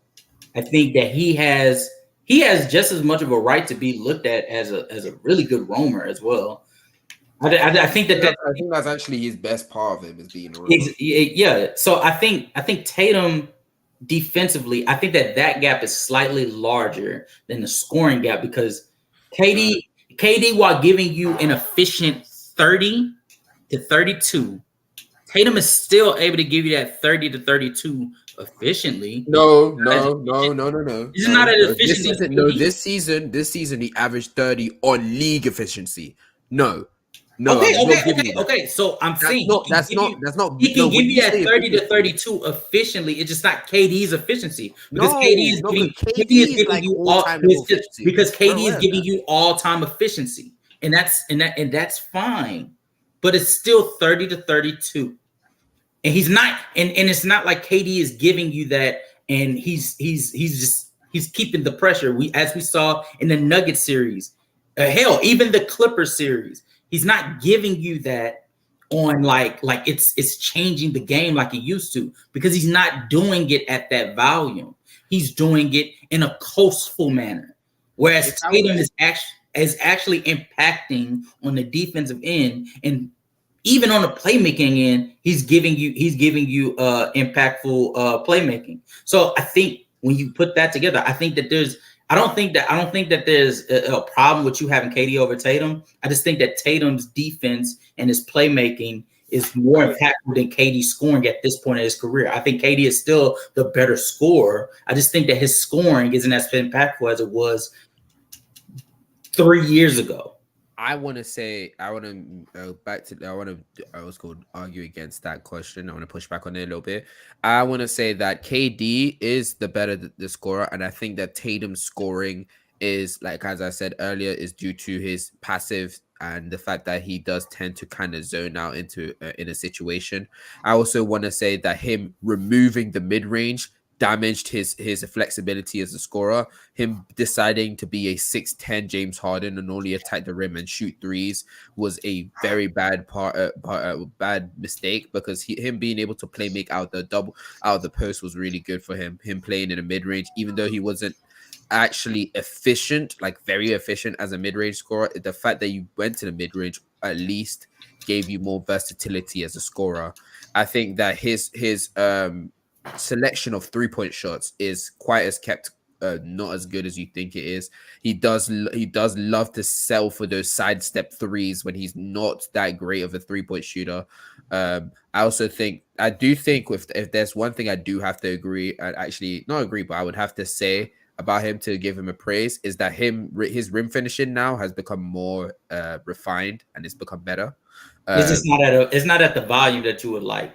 Yeah, it's not as volume as you like, but his rim finishing has gotten better over the years. Yeah. He's added more muscle, so it's way less easy to knock him off of his path. He's actually added some layup packages. He's actually quite slithery sometimes when he's doing his euros and stuff like that. So I genuinely do believe, yes, he's gotten better as a downhill threat when he's attacking the rim. But removing his mid-range was a big problem, a big issue. His 3-point shot selection has always been questionable, and that's why him as a 30-point scorer is cool and all, but it's been on league efficiency. Wait, but can't you say that? Yeah, but can't you say the same thing for KD with him reserving himself to a black Dirk Nowitzki? The difference is, well, he's been a black Dirk Nowitzki while being one of the greatest mid-range shooters all of all time. Okay. Wait. In this season, in the regular season, he was having one of the greatest mid-range shooting Jesus Christ. He's having one of the greatest mid-range seasons of all time. And I genuinely do believe that most of his inability of scoring during the postseason was due to injury. I think coming back from the injury is what caused some of his issues. You think that the rim pressure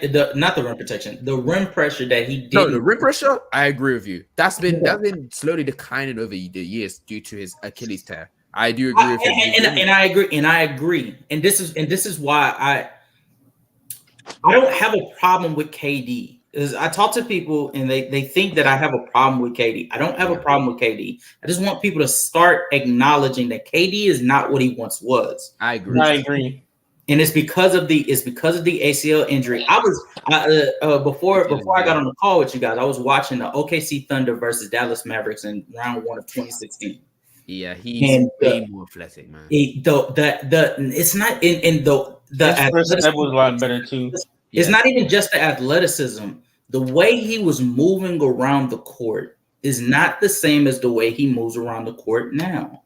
His off-ball skills, true enough, he's still one hell of an off-ball player. That's why I wanted to add on to.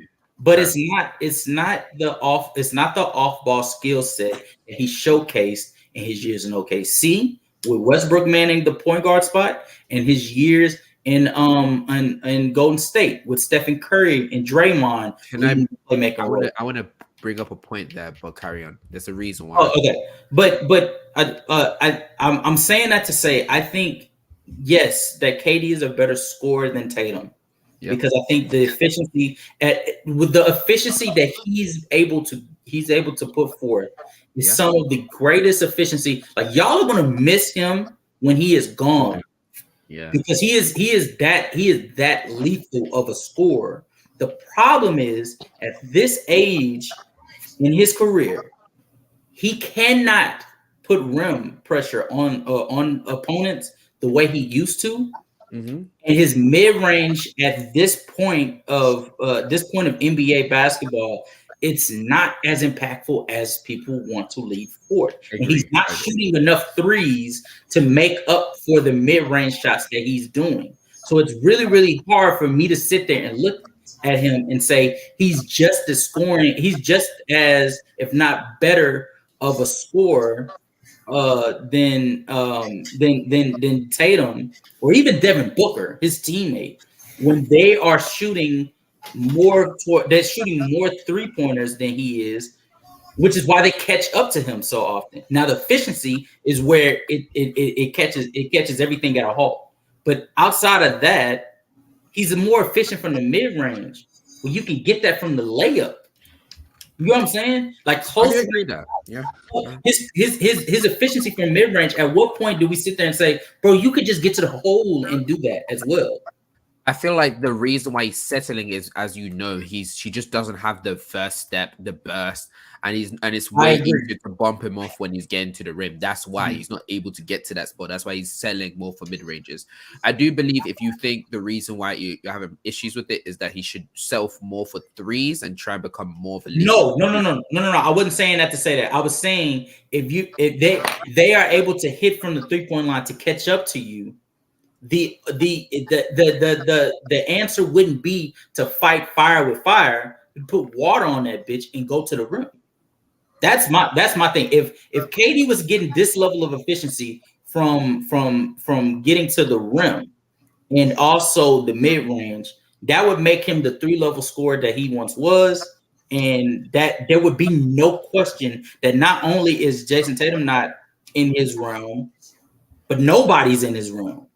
I still don't think Tatum is on his realm. I think Tatum is a tier below the top scorers in the league. Okay, so then let me ask you this: is Steph in his realm? Steph. I want to say the realm. So it's Steph, Jokic, Luka, Embiid, KD. I don't think Luka's in KD's realm either. I disagree, but I think those 5 are there, and then everyone is below. Yeah, I think Steph. I think at KD's peak, right, where he was the most efficient scorer, like any on any area of the floor. I think Curry. He put it this way: KD was only competing with all-time players. Yes, he was only competing with all-time players with his peak offensively. Now, with how he's dropped and how because of the ACL tear and because of his lack of a first step, also because of the ACL tear. It was the Achilles.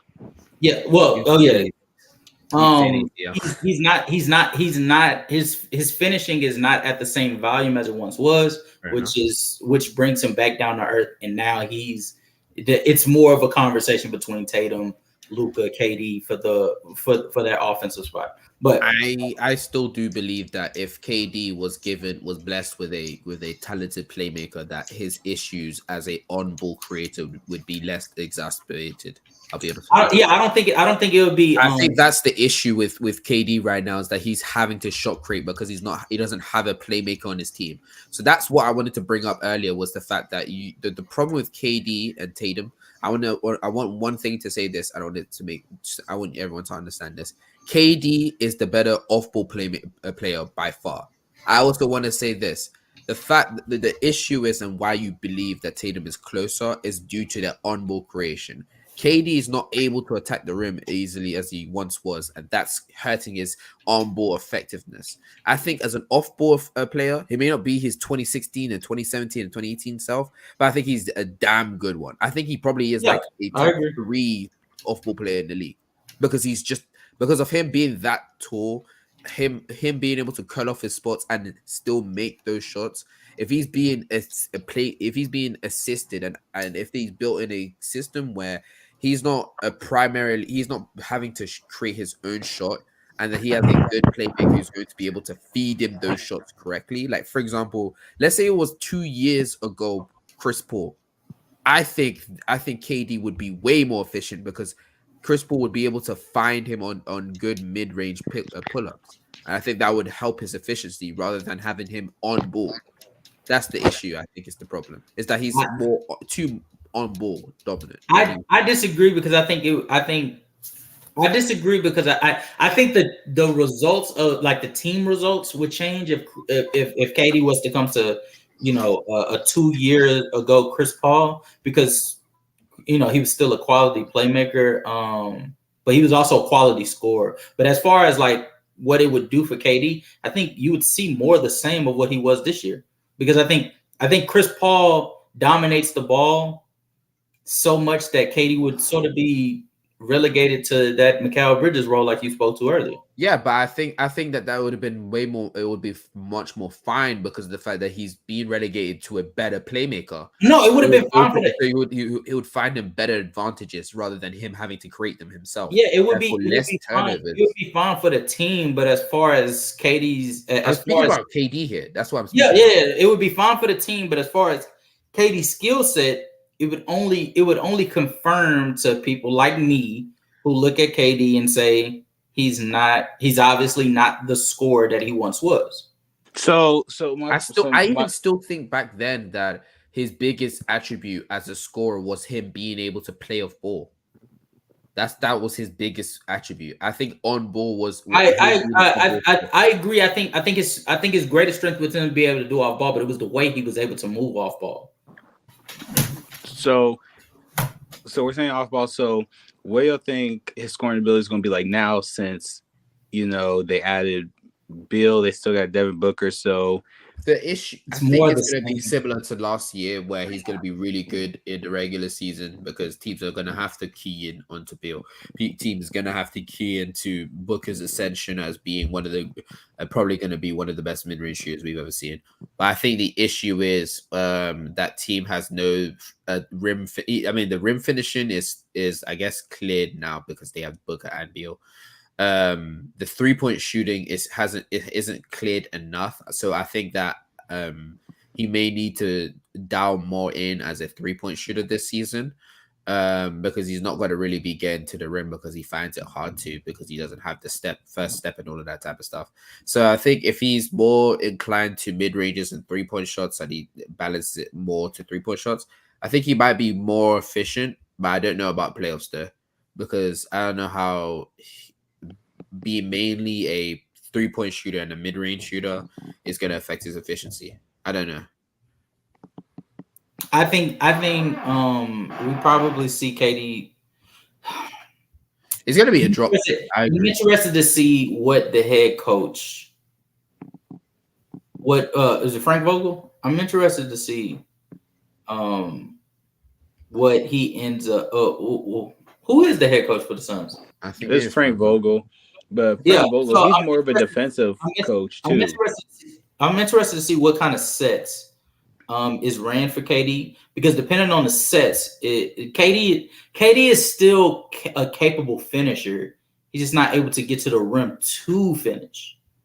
So if the sets are ran for him to be able to get looks around the rim, I think we have something. We have something there, because I think the shooting. You have more than enough shooting now, having Bill and Devin Booker and KD.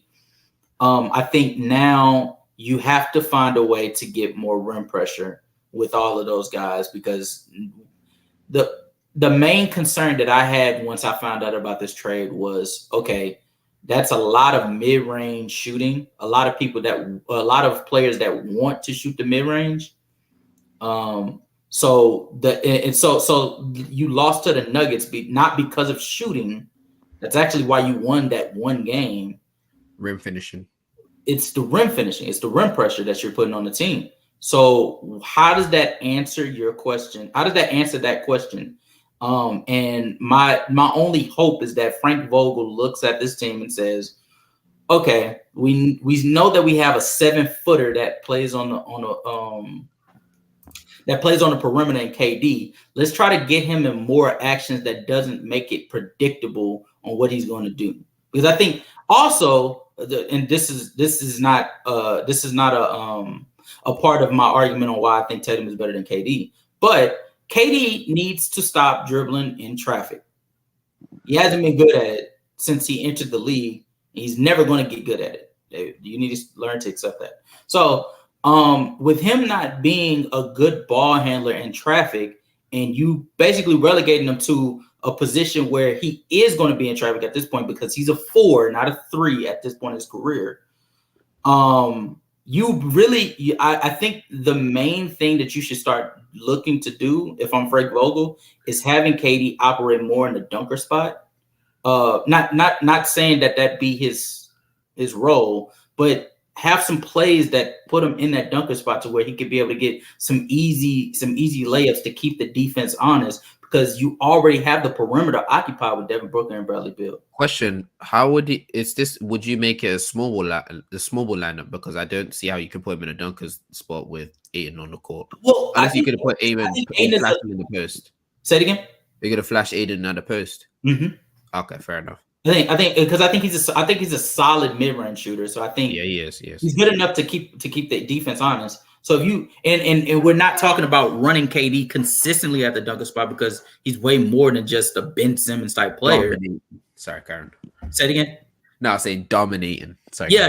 I think he's way more than just a Ben Simmons type player. So if you run that play like 3 or 4 times, or you have multiple plays that put him in that role, and DeAndre Ayton at the post spot, I think that's a very viable option, and that would actually make your offense more versatile and more hard to game plan against, because then at that point you're basically letting the league know we can beat you in any way offensively that you want.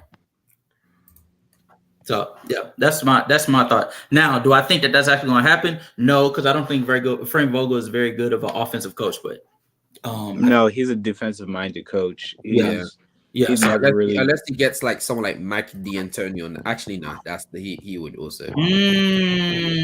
No, but then Mike D'Antoni. No, Mike D'Antoni would don't give him Mike D'Antoni. That is the worst thing that he could do.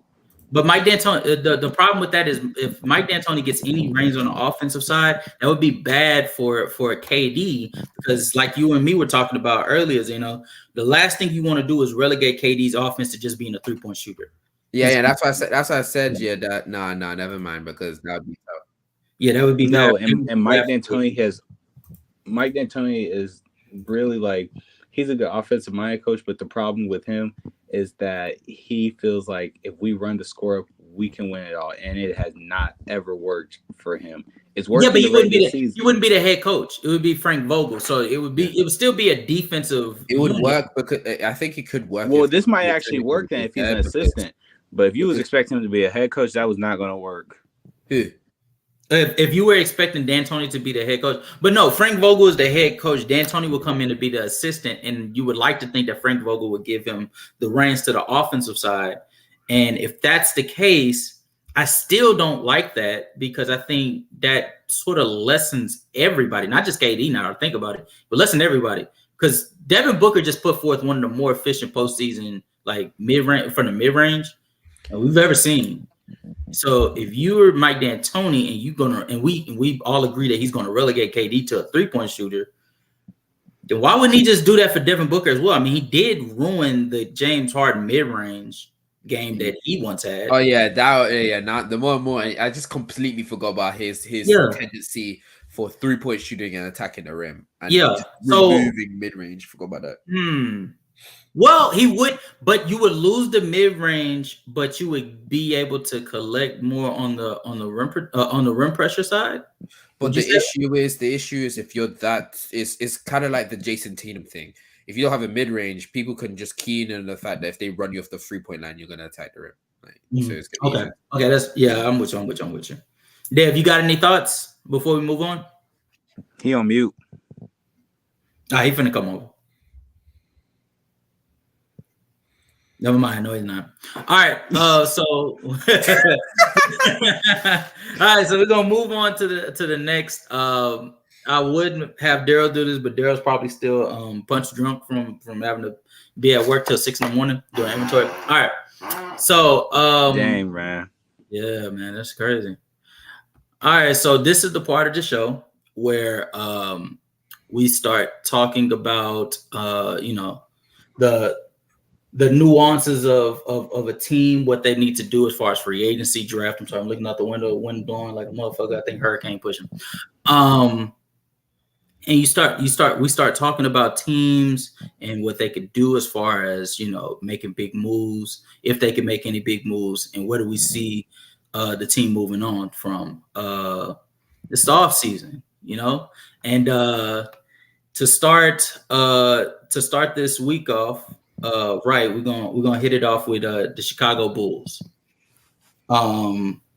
They've been sort of in shambles since the DeMar DeRozan signing, and we're gonna get into some of the moves they can make. All right, fellas, let's start with Daryl to talk about this.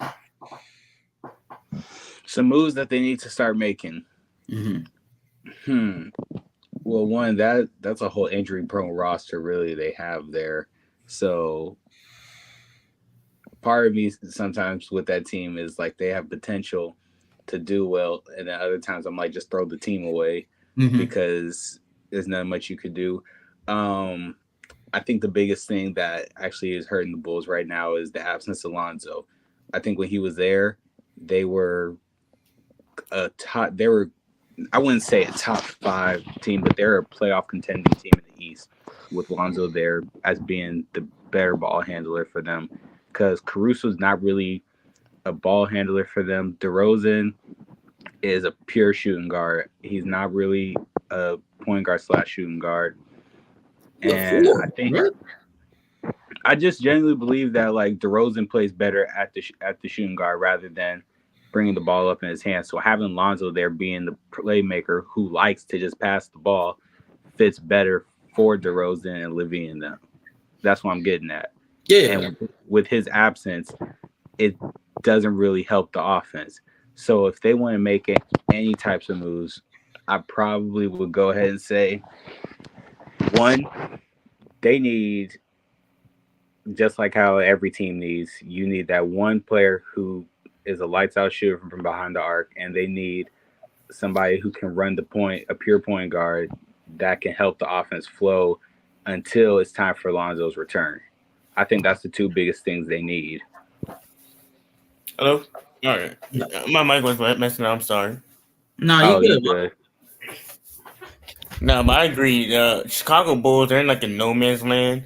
They're like probably in the worst position than any team in the NBA right now, because they have a team like it's trying to contend, but we all know they're not contenders, and they have no picks, or like they're not gonna get no high picks. So it's like when Lonzo was healthy, when Lonzo got hurt, it kind of made the whole team go into shambles. Cause I'll be real with you. Even when Lonzo was hurt, was playing, I think that this team had no real ceiling. I think the issue with the team is actually that they don't have a young player with strong enough upside to really build around. Yeah, because the player that they're really high on, which is Patrick Williams, I don't see anything more of like a high all-star caliber, low NBA level type of ceiling for him. And if that's your number one, is it really worth to restart? I still think that if they do sell off, if they do trade DeRozan for some picks, same thing with their big man, and maybe they can get some good first rounders, and maybe they can get something out of it. But with the issue is the young players, which is Kobe White, Patrick Williams, and I think that's literally it, right? I Sumo. Oh, and now they just re-signed the Sumo too. Like there's not much like young talent that you could really depend on. I think we all are agreeing in the sense that they need to blow it up. But like, what is the young talent on their team that they can build around? It definitely, I feel like the young team- it definitely isn't that 27-year-old out of UCLA. Golly. I think at most that they're gonna have to build around Pat Will, but I think that's grossly. That would be a mistake because Exactly. that would be a mistake because he's an undersized power forward that doesn't really have the offensive upside that would guarantee. I won't say guarantee, but that will warrant you to make him the cornerstone on that side. And he's not good enough defensively that would warrant you making him the cornerstone on that side. I think really what they'll do. I think this is what they should do is make him the cornerstone for now, and then when they get a better player, I was gonna say that. more upside, they can relegate him as the second option. I think he could be a second or third option on the championship team.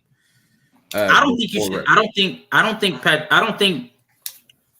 don't think that you should ever make someone like a cornerstone unless they actually warrant that title, because then you're sort of closing yourself off from the possibilities. Like Ayo Dosunmu, I think he has about the same possibility that Patrick Williams. Who's to say Ayo Dosunmu doesn't end up?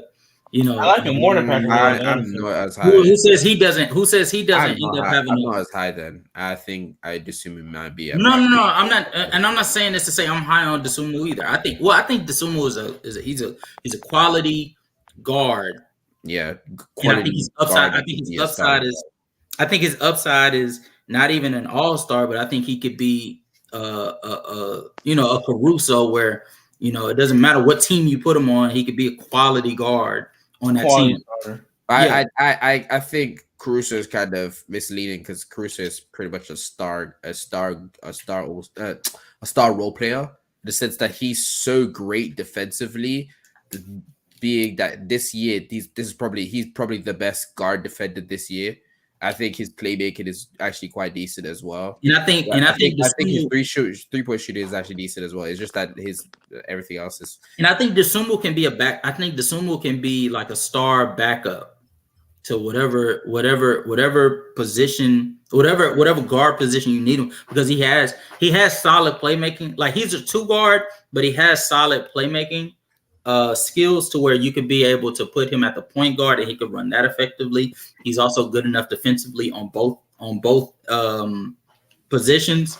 And I think the offensive production will catch up sooner or later. It always seems to when it comes to young players these days. Offense. His name is Jordan Poole. Me personally, I think obviously DeMar has to go.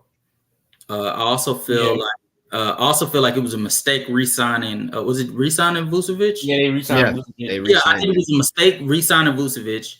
And I think it's also a mistake trying to get Zach LaVine to remain committed. I think outside of those two, Zach LaVine is the main problem to me, because I feel like the cornerstone of this roster is supposed to be Zach LaVine. Yeah. And he has not produced. Granted, due to injury, but he has not produced on both ends of the court, like on either side of the court. I actually think he's a decent defender. I think the issue is the ball. No. But if he's not bringing quality offense to the floor and he's just giving you a defense. Yeah. I want to say what I think the issue is really. I think the issue when it comes to his offense is mainly because of the fact that, one, he's actually quite as kept one of the best 3-point shooters in the league. And I think he's actually really good off ball because of his 3-point shooting and the fact that he can run off screens, and he's actually quite mobile when it comes to being off ball. I think the issue is when you having to put the ball in DeMar's hands, you're not able to really see him as the on-ball creator, because I think his first 2 years on the Bulls, he's not a good playmaker.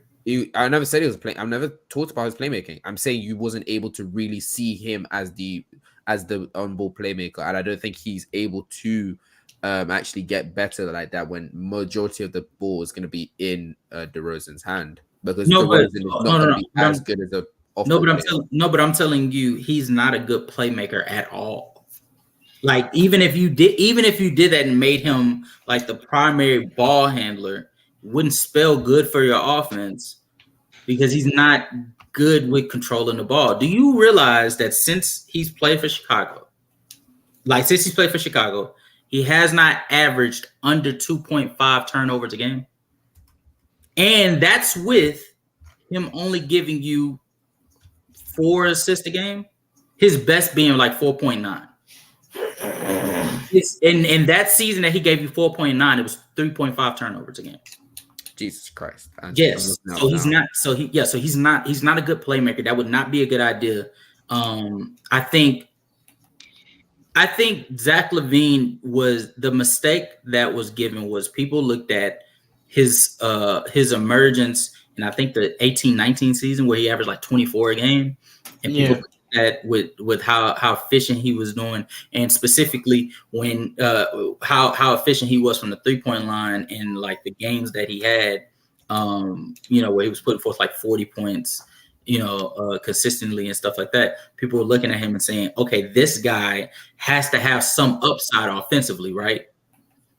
And it hasn't materialized because he is just an athletic guard that has like spotty shooting.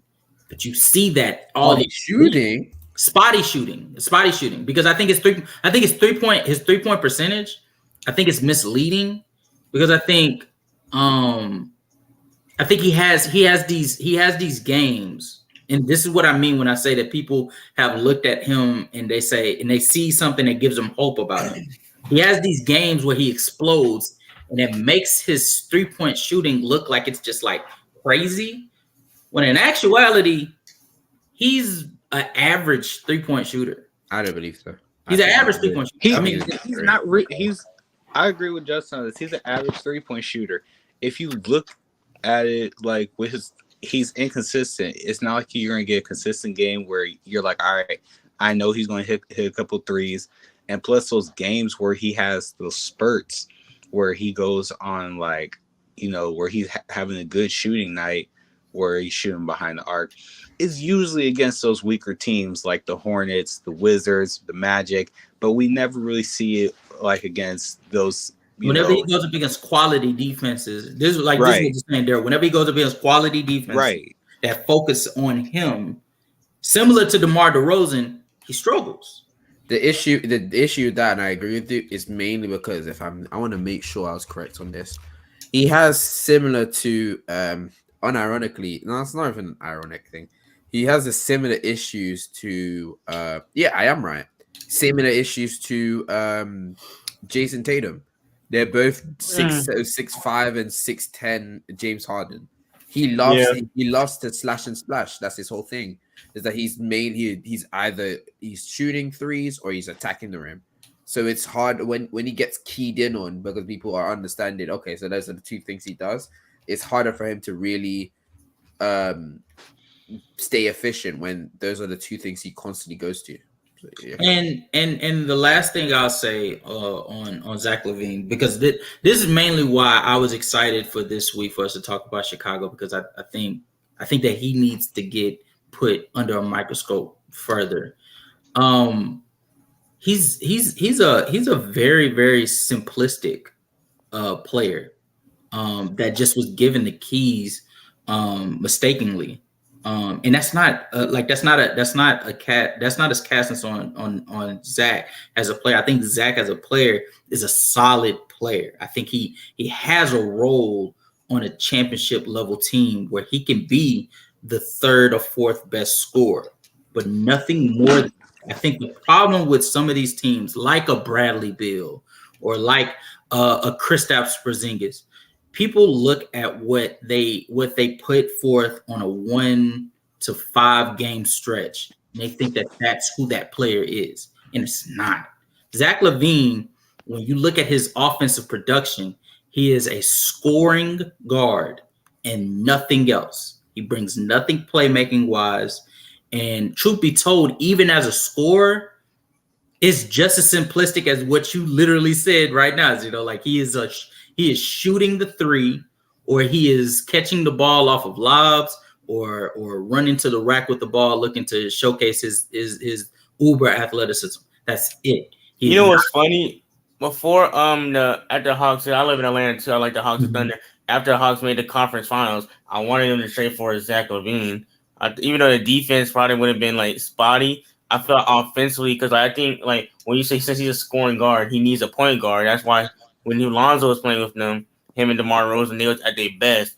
And I think him having a point guard, because like I think Zach LaVine could be like a number 2 on like a team. So like if you put him in Golden State next to Curry, that's gonna be dangerous. Or if you put him next to LeBron, put him next to Luka, I feel like he's like that kind of a player. He's still one of the best players in the league, obviously. But I do think top 30 around that. Yeah, he's not a top 30. He's not a top 30 player to me. I think he's close. I think he's closer to 40. But I do agree with you. 40. That's right. 35, I do agree with you. Yeah, 35, 40. I guess I gotta do more evaluation on his 3-point shot, because to me he's a good 3-point shooter. What I would urge you to do, Dev, is when you go and look at Zach LaVine's 3-point shooting, don't simply look at the stats, because the stats will tell you he's really, really good 3-point shooting. Yeah. But just watch a couple games. You don't have to watch a full season. Just watch a couple games of Zach LaVine, going up against quality defenses, and you will see he settles for like tough threes. He does. I do notice that even against the bad teams, like he does the same thing with bad teams. So I will imagine that they don't go in as much with the good teams. And I agree with you that he does need to be put under a microscope this season. And people probably didn't do that. You probably had him under the microscope this whole season before. This season I was watching him and DeMar DeRozan closely, because I wanted to see if what DeMar DeRozan was doing the season prior, when he had like MVP considerations. I wanted to see if this is like the new and improved DeMar DeRozan. I was proving wrong. Who's the best player on the team, him or DeRozan? I think DeMar DeRozan he's the best player. He's the best player on the team. I think because I think the playmaking gap between him and Zach LaVine is like a large margin, and I think the consistency scoring wise, I think DeMar has that under his belt, and even defensively, I think like we really need to start giving like DeMar DeRozan a little bit more respect, because he's actually not that bad of a defender. So I think DeMar DeRozan, defensive reputation. Yeah. It's really muddy. That's the same reason people still think Paul George is like an all elite defensive player. But the problem with the Bulls, I have to add on to, is like you, Justin, I think you said, I'm probably gonna say more about it. The biggest thing with them is they don't have an identity. It's like they don't know who they want to be. No, I didn't say that. Wait, I did say. See, I'm like half awake. Nah. You keep going. You cooking right now. No, but they have a mistaken identity because they don't know whose team it is. Because it's like some games, it's like, okay, this is DeRozan's team, and then there's other games where DeRozan doesn't show up, but LaVine doesn't. It's like, all right, this is LaVine's team, and then there's nights where they both just don't do anything for you, and it becomes all right. So like. Specifically, role players team. Specifically in the postseason. In the regular season, I think DeMar DeRozan is far more consistent than Zach LaVine is. And at first, and you know what was crazy? When DeMar DeRozan got traded to the Bulls, I thought that the only reason that Zach LaVine like had a down year efficiency-wise was just because he's just trying to get used to playing with another star next to him. And then the next season happened, which is this season. And it was just more the same. And I started to realize it's really because he's getting a lot of defensive attention. Unlike before, you knew you were walking into Chicago and getting an easy win. So you didn't give a fuck what Zach LaVine did. Truth be told, you didn't care that Zach LaVine would give you 40 because they still got blown out by 30. But now with the games having to be more competitive because you have another 20-point per game scorer aside him, that's like that's a little too much for Zach LaVine when he goes up against the Milwaukee Bucks, or he goes up against the Lakers, or he goes up against the Celtics, or he goes up against even a mid defensive team like New York. Like he goes up against these teams and he struggles every time. Like, go at Zeno, if you get bored enough, is a game specifically I want you to go look at and just watch Zach LaVine. Don't watch nobody else. Just watch Zach LaVine. It was in February, and I think it was the Bulls versus the Pelicans. And Herb Jones had him in a straitjacket, my dog. I wouldn't be surprised. Herb Jones is probably one of the best wing defenders in the league. Yes, no. And I figure you would say that, but it's one thing for me to have you in a straitjacket and you're trying. It's another thing for you to just come into the game like completely shook already. I didn't have to do anything, and Zach, like Herb, didn't do much, and Zach is settling for damn near hash 3-point line. Shots. He's shooting fadeaways, and Herb hasn't even got to him yet. Damn. Yeah, like go whenever you get a chance, just watch a game of Zach LaVine and just watch how he plays. It's really not what people think. But damn, we only 10 minutes over. That's crazy. Okay, so everybody agrees that Chicago should just blow it up, right? Like that's the awesome. Get that bomb and detonate it right now. Yeah. Michael Jordan is not proud of them. No, I'm not gonna lie to you. I don't think Michael Jordan is rolling in his cares. Scottie Pippen is rolling in. Scottie Pippen is what? He's gone. Cooked. Then Michael Jordan just doesn't care. Yeah, Scottie Pippen just sucker punched his internet. That's why it happened. Yeah, as soon as he said something, he was about to say something, and Scottie Pippen just came in. No, for real. Scottie just came in and stumped on my internet. Give it a clean left hook that he wanted to give to Jordan instead. But yeah, that's crazy. That's crazy. But all right, that looks like that's about it for the show. Next episode we are doing Cleveland Cavaliers. So that's gonna be a fun one because I think that one's gonna be a fun one. I really like that one. Anybody got any last thoughts? They need to get rid of Darius Garland, but we won't talk about that. Oh, what? Wow. Hey, we gonna hold them to that because we gonna get at them right like as soon as the show starts on Sunday. Okay. But any last thoughts from everybody? If I gotta say one last thing about the Bulls, and this is my final thought. Mm-hmm. If they don't get started in October with that seems very pre-convincing. By All-Star weekend, you might as well start breaking that team up. I agree. Truth be told, I think by Christmas, if they don't have like a good start by Christmas, I think you have to look for options to move DeMar, Vucevic, and then lastly Zach LaVine. Why wait till Christmas? Blow this shit up. No. I agree. I think they should blow it up now. But obviously, you just re-signed Vucevic, so you don't have any sign. You don't show any implications of stopping it now. So I'm saying by this season, like once the season starts, by Christmas time, if they don't have a positive record, blow this shit up then. Now, wait until it get worse because it already is bad. But it's gonna get worse. You got to think about the cap spaces too. They can't just blow it up, and then that messes up their cap because there may be some contracts that still lead on for those. Yeah, but that's fine. If you're a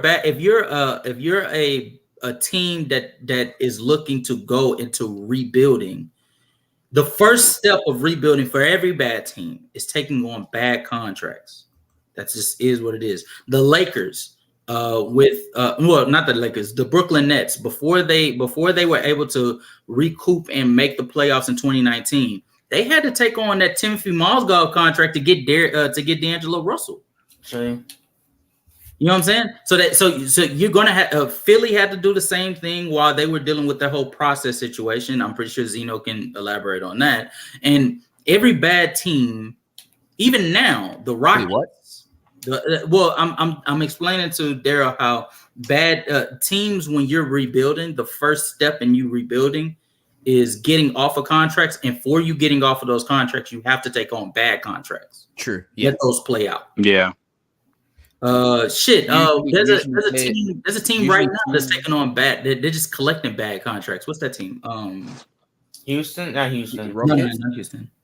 The Wizards. The Wizards. The Wizards. Yeah, the Wizards are just the Wizards are literally telling everybody, you got a bad contract, bring it over here. Just give me some draft compensation too.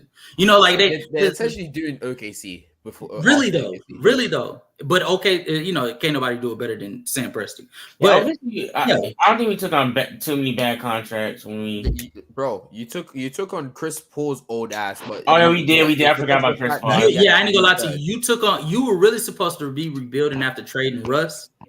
Yeah, and then Chris Paul was like, you know what I mean? Chris Paul accelerated that Shea player. Firstly, secondly, you took in Kemba Walker for a bit, and then you took on Al Horford from the 76ers as well. Yeah. Okay. That's right. Okay, I think I'm forgetting because they didn't play for the team. Okay. Yeah, they didn't play for the team because they were able to find like different outlets for them to, you know. Yeah, but you took bad contracts. That's the whole point of it. Yeah, that's the whole thing that I'm saying. So yeah, no, they're like, you're supposed to take on bad contracts if you're rebuilding. So if I'm Chicago, to fill up cap space as well. And to fill up cap spaces. But yeah, if I'm Chicago, I'm willing to give up DeMar DeRozan, Zach LaVine. You know, I'll hold on to Vucevic to make that contract a little more sweeter because I know that I can, you know, if Vucevic can't do nothing else, he can put up some numbers that can make it look like he's an all-star caliber player. He does numbers. Say it again. Fake ass numbers. Yeah, fake ass numbers. So if he puts up those numbers, those sugar low numbers that can make it look nice enough for a team to be stupid enough to want to grab him by the time I think what is he, 27, 28 now? No, he should be like in his 30s, definitely. You think so? He's definitely like 31. Wait, who Vucevic? Yeah, Vucevic. Oh, he's in his 30s. He's in his 30s. Yeah, that boy is definitely in his 30s. Look, I'm looking right now. He's 32. Never mind. He's 32. Yeah, he's 32. I was like, that boy has been in the league. He plays like he's in his 30s. If I'm the Bulls, I'll let him put up some fake ass numbers until he's like for like the next season or two, and then I'll trade him. For draft compensation. Because he's always a sucker in the NBA. He wasn't a fraud from three. Interesting. Yeah. And then no, I think Vucevic is actually like I think he's a good enough 3-point shooter. No, I don't believe the numbers that he did. Yeah, I don't think he's the numbers he put in our life. Than Brook Lopez, and sometimes Brook Lopez gets left in there. That means you're a fraudulent shooter. I'm gonna have to think about that. Yeah. But yeah, no. So yeah, I think Chicago should give all of them up and take on terrible contracts, and they'll be terrible for the next decade. And you know, this is the price you pay for making dumb moves. This is like I don't know how to tell you. Like this is the price you make from taking. They try to make a deep. I will say though. That 1 year of Lonzo Ball, that year is gonna. If anyone ever be one of the biggest what ifs for Chicago fans. No, I wouldn't just say that. I think it's gonna go down as one of the most unique top 10 defenses ever, because that defense, I think it's gonna be one of the most unique ones because it's the defense that was held down by both of their guards, which you don't regularly see. Yeah. I can see that. I can see that. But even still, like you didn't see it in full effect because before the season even ended, like they didn't even get to the postseason, and Lonzo got hurt, and they took a drop off. They had a drop off. I just hope that Lonzo gets his career back on track. Hopefully, he can be healthy because I did enjoy seeing him play. I enjoy him watching. He's one of the more fun players for me to watch in the league. I just hope he gets healthy. He's going to be out this season as well. Yeah, the issue is I think his career is done because I think they were doing a specific. He did a specific. What's it called? Jesus Christ, my brain is just lost. They did a specific type of procedure on him, which usually when basketball players get that procedure, you're cooked. That's it. That's over for you. So I wouldn't be surprised if he ends his career, which is sad because as a player, he's actually for this NBA, he's actually like a perfect guard, a 3-point shooting guard. He So plays he can defense. space the floor and play off ball. A guard on ball, meaning he may not have much what's called rim gravity or shoot in the mid range, but he's one of the best transition playmakers in the league. He's possible. He's good enough in the half court. His 3-point shooting is great, so you have to respect him on the 3-point line. He's one of the best wing guard defenders and can be a wing defender because he's 6'6" with the large wingspan. Like he literally could have been like specifically on a defensive end, a prototype like big guard. Damn, you low key describing the He's generation. a modern day Jason Kidd. Modern day Jason Kidd. Yeah, that man describing a generational talent right there, man. I'm just saying. What I'm saying is that boy could have been real good. I think. Oh yeah, he could have been. He could have been. With his skill set, he could have probably been at peak, like a high all-star maybe. I believe with all my heart that if Lonzo does not get hurt, he's an all-star.